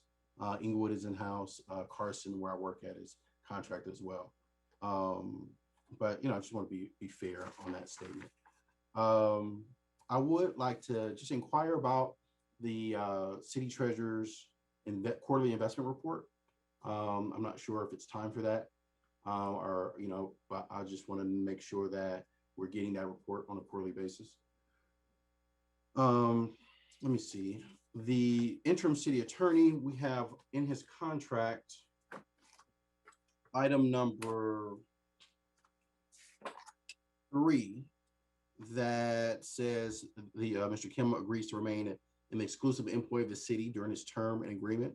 And I just want to know, does such a requirement apply to all the attorneys in the city attorney's office or not? I would like to ask, and open to council's opinion, but I would like to ask ask the chief to come give a report monthly about the department and what's happening in the community. I observed some other council meetings, and usually they have either their chief or the captain of the sheriff. They contract out to the sheriffs, their captain, at every council meeting giving a report. So I think it would be nice for the community to hear from the chief on a monthly basis. And with that same thing, I would like to ask that our city's attorney office give a presentation on a quarterly basis about just giving an update to the council and the public about what's happening in that office, as well as a written status report on anything that's confidential. I know it's a number of things that the city attorney's office does that can't be discussed in open forum. So those things be included in a written format to the council, but whatever can be discussed publicly, give a report. I think that I would like to just set a precedent as we're moving forward with, ultimately a new city attorney and city manager being able to have open communication and be as transparent as possible about activities and expenditures as well. In addition to that, I want to thank all the residents for tuning in this evening. Thank all the residents and community members for calling in. I've gotten a few emails from some residents over the last few weeks, and I really appreciate those emails. And these weren't necessarily friendly emails, and I still appreciate those emails. I want to encourage as much communication as possible. If you have any questions, any concerns, any issues, anything you want me to look into as a councilman, please email me. It's dpatterson@cityofhawthorne.org. You can even give me a call at 424-262-6176. Again, it's 424-262-6176. And I want to welcome staff back to City Hall. I know the first day back was last Monday, the 3rd. The telecommuting in our city came to an end. So I want to welcome staff back to City Hall and appreciate your hard work. Thank you very much. Councilmember Angie Race English. Thank you, Mayor. Let me just make mention. Thank you to Mr. Rowe Chapman over at the VFW Post. Thank you for the invitation for the Memorial Day ceremony on May 31st at 10 a.m. This is something excited about, especially since we've been locked for over a year, unable to participate in gatherings, let alone leave our home. So that's welcome relief. I want to assure that some of the concerns through callers calling in are addressed. So city manager, city attorney, whether or not the questionable parking spaces of Planet Fitness, from what I understand, I want that again addressed and figured out. Thank you to Ms. Mitchell with regards to her questions and concerns with regards to development along the Imperial Corridor. I know for myself, considering Inglewood is building 2 stadiums already, SoFi is already open, the Forum is there, the Clippers are going to have their basketball courts facilities there. I look forward to building out our city so that we could ultimately gain from some of those spillover into our city. I think that's very important to stimulate our economy. But a lot of those recommendations that were passed years back for those developments come from recommendations of the Planning Commission. So leave that there. Although I don't attend those meetings, I never have. I do that so that I could be impartial when it comes to council, if there ever are items that come to the council. I want to thank, had a constituent over in Holly Glen contact me with regards to concern, and we resolved that concern. We're going to continue to work on her concerns. I appreciate also the North Hawthorne constituent then contacted me with regards to some concerns and addressing those. And I have Vaughn to thank for those complaints, a lot of them being resolved, a lot of them still being worked out. There's concerns still with departments and department heads and processes of checks and permits and things like this that is important. We need to just assure that those are expedited and folks are receiving what it is that they pay for. More importantly, are doing business in the city with. So very important. I want to direct city manager, city attorney, term limits. We passed an item in November that spoke to term limits on council members. I want to know when that starts and who and what is allowable. So you can get report back to us on that. Also the fireworks with regards to a dedicated phone line for complaints 2 months before, 2 months after. And then I want to ask the chief if he could just assure our police force and employees there are abiding by you know, the laws with regards to speeding. For the last several years, I've been seeing a lot of, and still today, claims that are being paid out by the city due to negligence. And so that's important. And I want the chief to be able to talk to the police force and its employees on the importance of being careful in their driving and being good stewards of their authority. So please, and you could do that during your monthly recommendations. Again, there's 2 that we had to settle that was related. With regards to the vending requirements, I gave direction and assistance with what more we need to do to address the illegal vending. And again, it's due to concerns that I addressed earlier, which is a public safety factor, health factor, and obviously concerns to those alike, welfare as well, welfare factor. I also want to congratulate those that received the fireworks that applied and that ultimately are receiving a fireworks stand. Congratulations to interim city attorney, city manager on your contracts. And then I'm going to be looking to do a vaccine and also a food distribution. So I look forward to doing that. And I'm in the plans of working with some great groups and organizations, including the LA Food Bank and some other organizations such as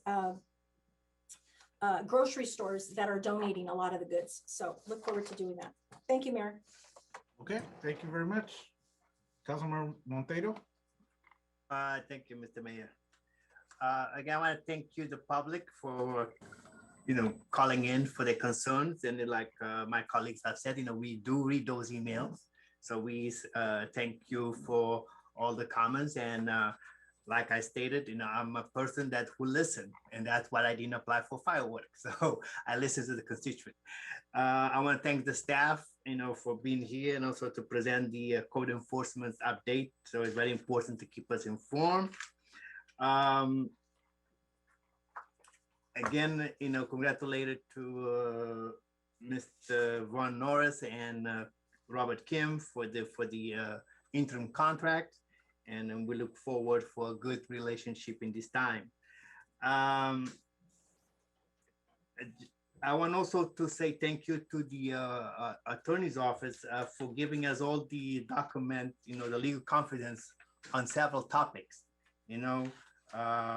because those are important things for us to know. So thank you for all your the document that you provide us. I appreciate it. Just FY, I gave an interview to the Spectrum News, so it was aired this morning about the mall, and they did interview some resident, and also I gave my 2 cents about the mall. So just FYI on that. Who was with that? Who did that? Spectrum News, you know, the Time Warner Spectrum. Oh, Spectrum. Okay. Yeah.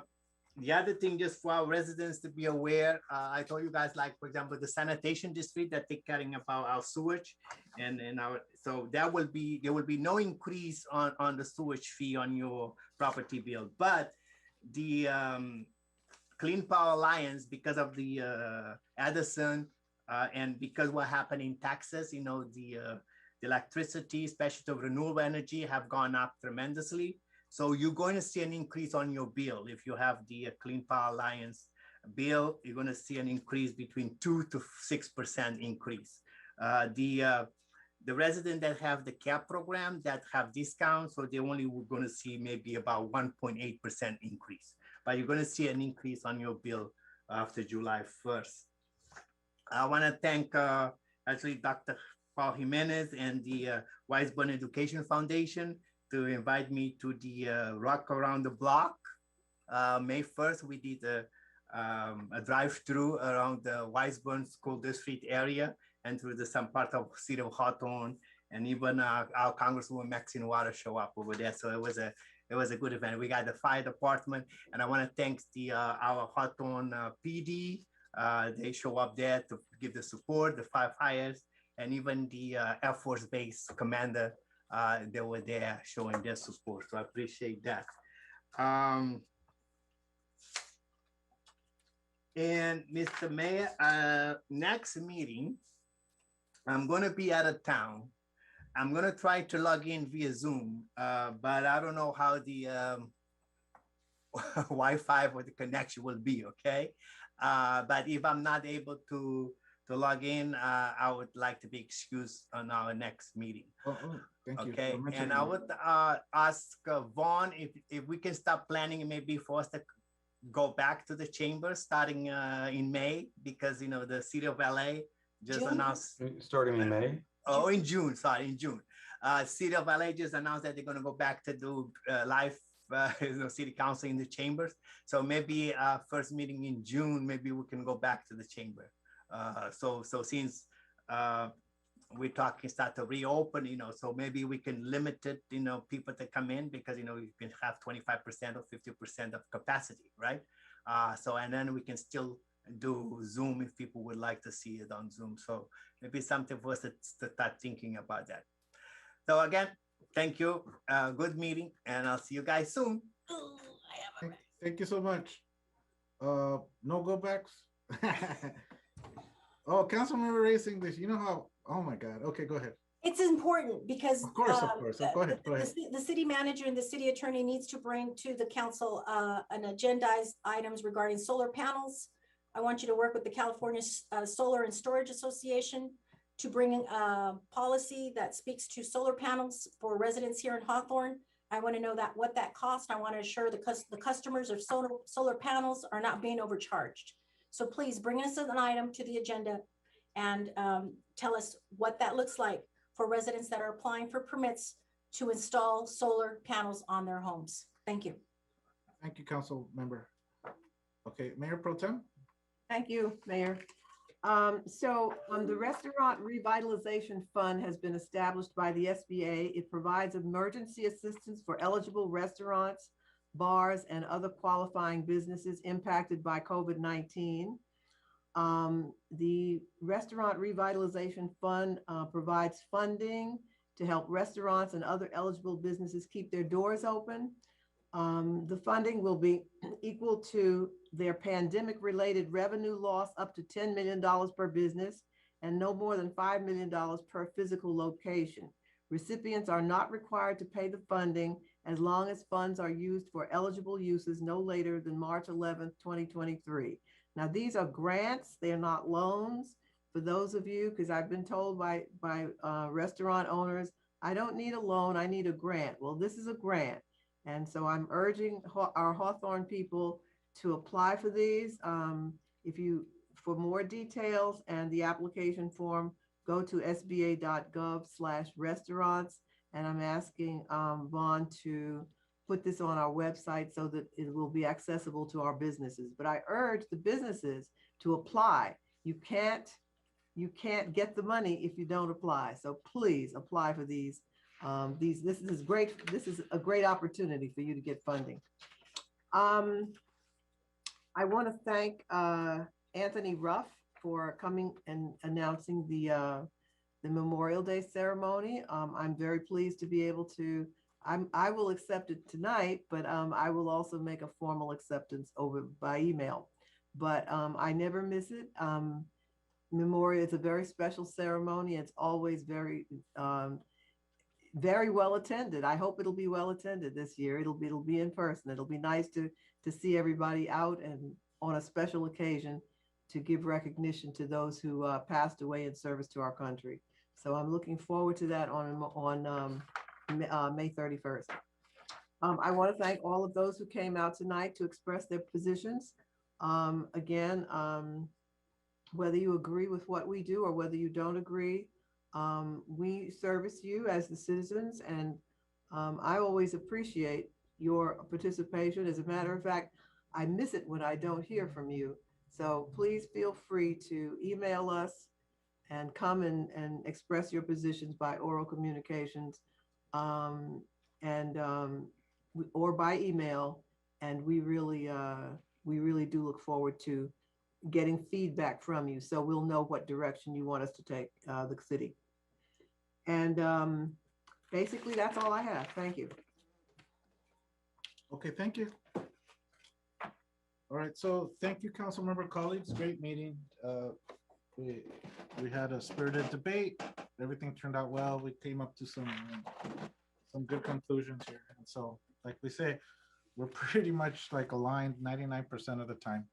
That's really what it is. It's that 1%, maybe differences and stuff, but it's good news. Okay, so that's it for me. Just I hope everybody's having a good night, and that's why we have the last item on the agenda be the closed session, so we can end with that. And when we come out of closed session, we're basically finished. So we want to make sure you guys hear kind of the bulk of the meeting before the closed session, so that we don't keep you waiting.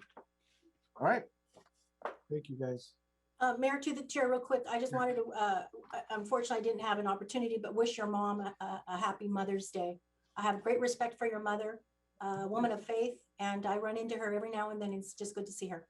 Awesome. Thank you so much. And happy belated Mother's Day to you, my city council colleague, Mayor Pro Tem Valentine. Your mother, Councilmember Patterson, Councilmember Montero, if your mother's no longer with us or wherever she might be up in heaven, congratulations to all the mothers out there, right? On behalf of the city council, right? Yes, happy Mother's Day. Happy Mother's Day to everyone. Thank you. Happy Mother's Day to everybody. Okay, so I'd like to, is there anybody who wants to speak on item 40?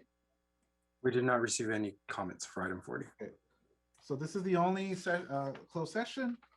I will now recess the agenda, recess the conference pursuant to the agenda. May we have 2 minutes, Mayor? Okay, we'll recess the conference pursuant to the agenda. We are in recess. So 2 minutes, guys.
The City of Hawthorne has revised the Hawthorne Municipal Code 12.04.031 pertaining to sidewalk repair and maintenance. The revised code places new duties and obligations on the property owners adjacent to sidewalks in conformance with the California Streets and Highways Code. The revised municipal code section can be found online at the website shown on the screen.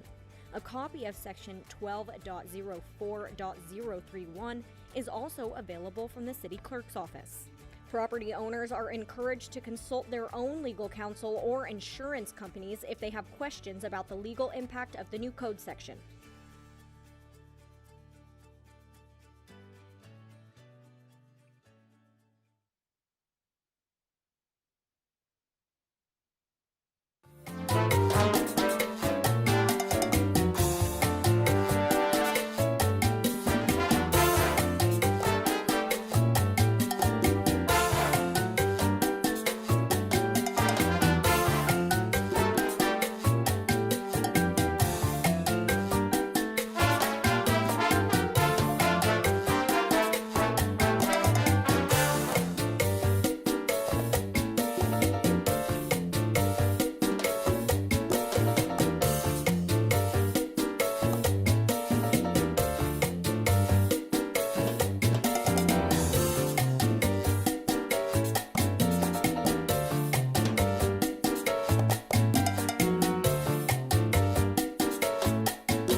As the nation's doctor, I often get asked, what should I do if I think I might have coronavirus?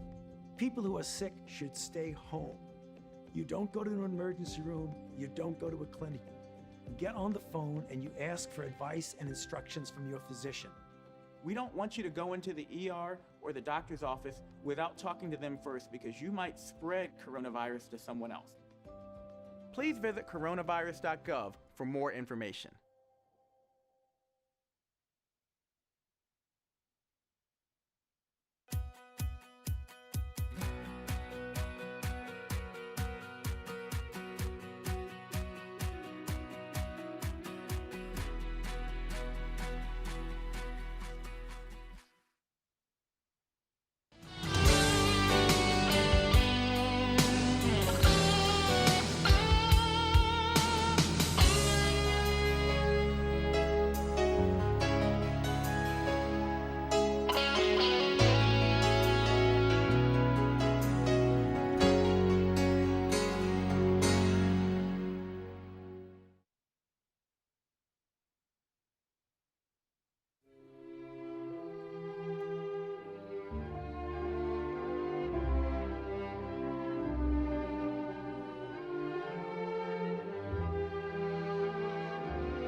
New York is the canary in the coal mine.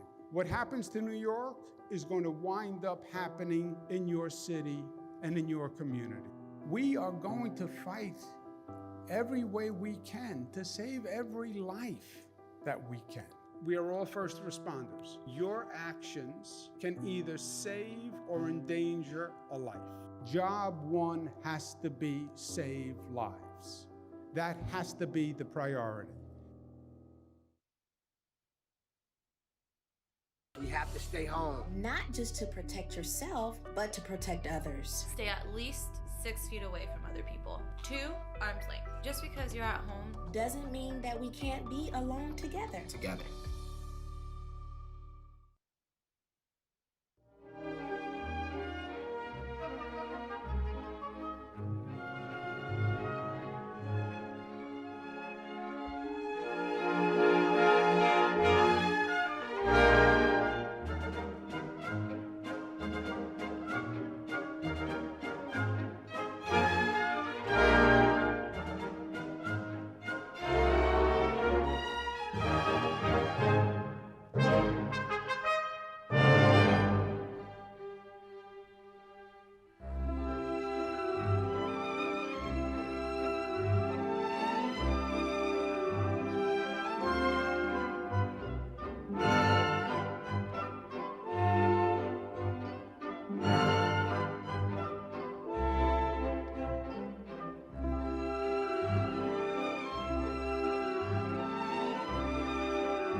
washy, wash your hands.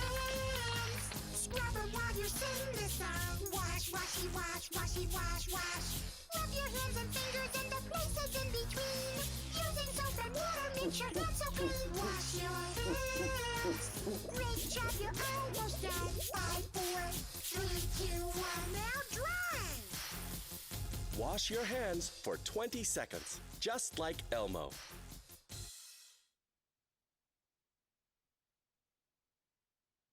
How do you protect yourself and others from coronavirus? Avoid touching your eyes, your nose, and your mouth. Wash your hands often with soap and water for 20+ seconds. Clean and disinfect surfaces and objects. Together, we can help slow the spread.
When you're interacting with others who are not members of your household in both public and private spaces, wear a cloth face covering.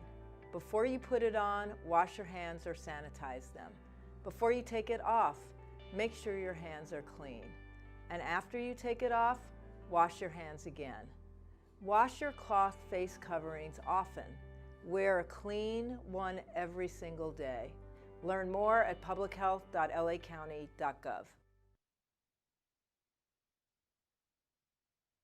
Hello, I'm Gloria Gray, President of the West Basin Municipal Water District Board, where we take pride in delivering safe, reliable water to our communities. According to the CDC, coronavirus is not transmitted through water. West Basin works diligently to protect the quality and reliability of the water supply.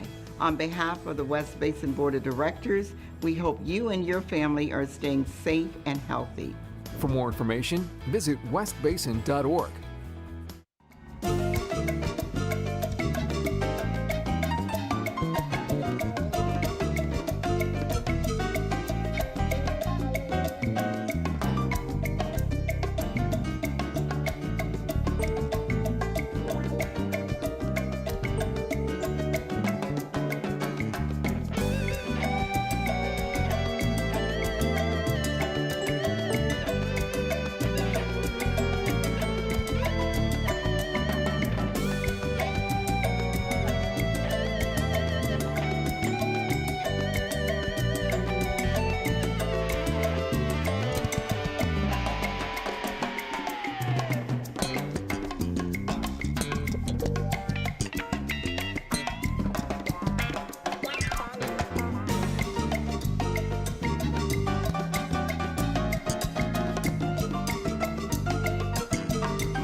Even though California is flourishing in many ways, we are also facing greater challenges than ever due to climate change.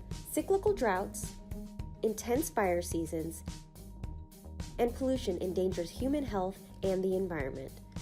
In California, we're doing something about it. Governor Jerry Brown today signed a bill regulating emissions from landfills to fight climate change. The Organics Law calls on the state's 40 million residents, its businesses, and every level of government to combat climate change by getting food, green waste, and other organics out of our landfills and get more good food to the 1 in 8 Californians, including the 1 in 5 children who are food insecure. At 23 million tons, organics are by far the largest material type landfilled in California each year. Fortunately, yard, food, and other organic waste can be recycled into compost and renewable natural gas. 1383 requires new rules and regulations to achieve a 50% reduction in organic waste disposal by 2020, a 75% reduction by 2025, and actions to make sure 20% of currently disposed edible food is redirected to Californians in need. Enforcement begins once the law takes effect on January 1st, 2022. Achieving these targets demands a new approach and substantial new investments to restructure the waste management system of the world's fifth largest economy. CalRecycle began rulemaking immediately after the law's passage in 2016. Jurisdictions should start planning now to meet the law's requirements. 1383 will affect every resident and every business in the state of California. CalRecycle is here to help local governments understand and implement this new program. Start planning now to connect large food waste generators with your local food recovery organizations to help feed hungry people where you live. Start planning now to expand organic waste collection to all homes and businesses in your area and increase your local capacity to recycle this material. Start planning now for rate changes to fund these efforts, new ordinances for mandatory recycling enforcement, and changes to existing franchise agreements or hauler permit. Some of this is new and some of it requires more of what you've already been doing, but all of it requires planning now to make sure programs are in place by January 1, 2022. Recycling organic waste is an essential part of the state strategy and one of the most cost-effective ways every Californian can reduce their own greenhouse gas footprint.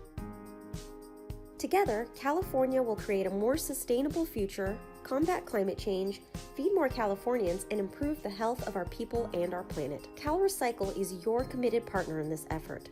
Get in touch with us to learn more about available support and resources to help you succeed. And talk to your staff about strategies for the next steps for 1383 implementation.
The City of Hawthorne has revised the Hawthorne Municipal Code 12.04.031 pertaining to sidewalk repair and maintenance.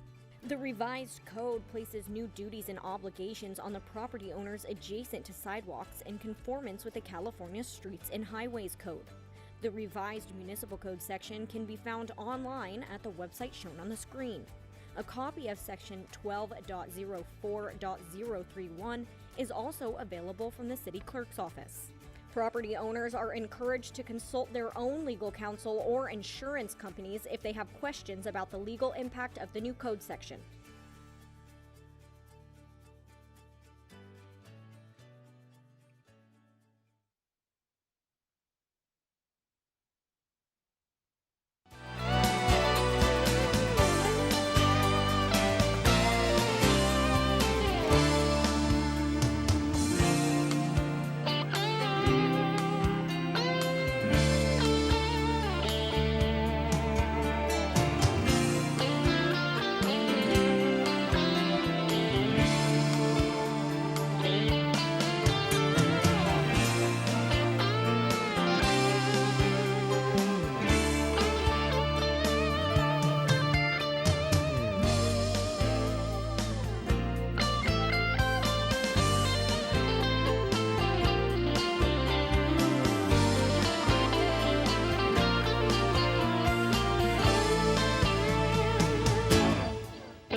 session, and we instructed staff, Mr. City Attorney and Mr. City Manager. Go ahead.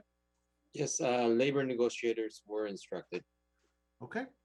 Anything else from staff or council? If not, I'll declare the city council meeting adjourned. Into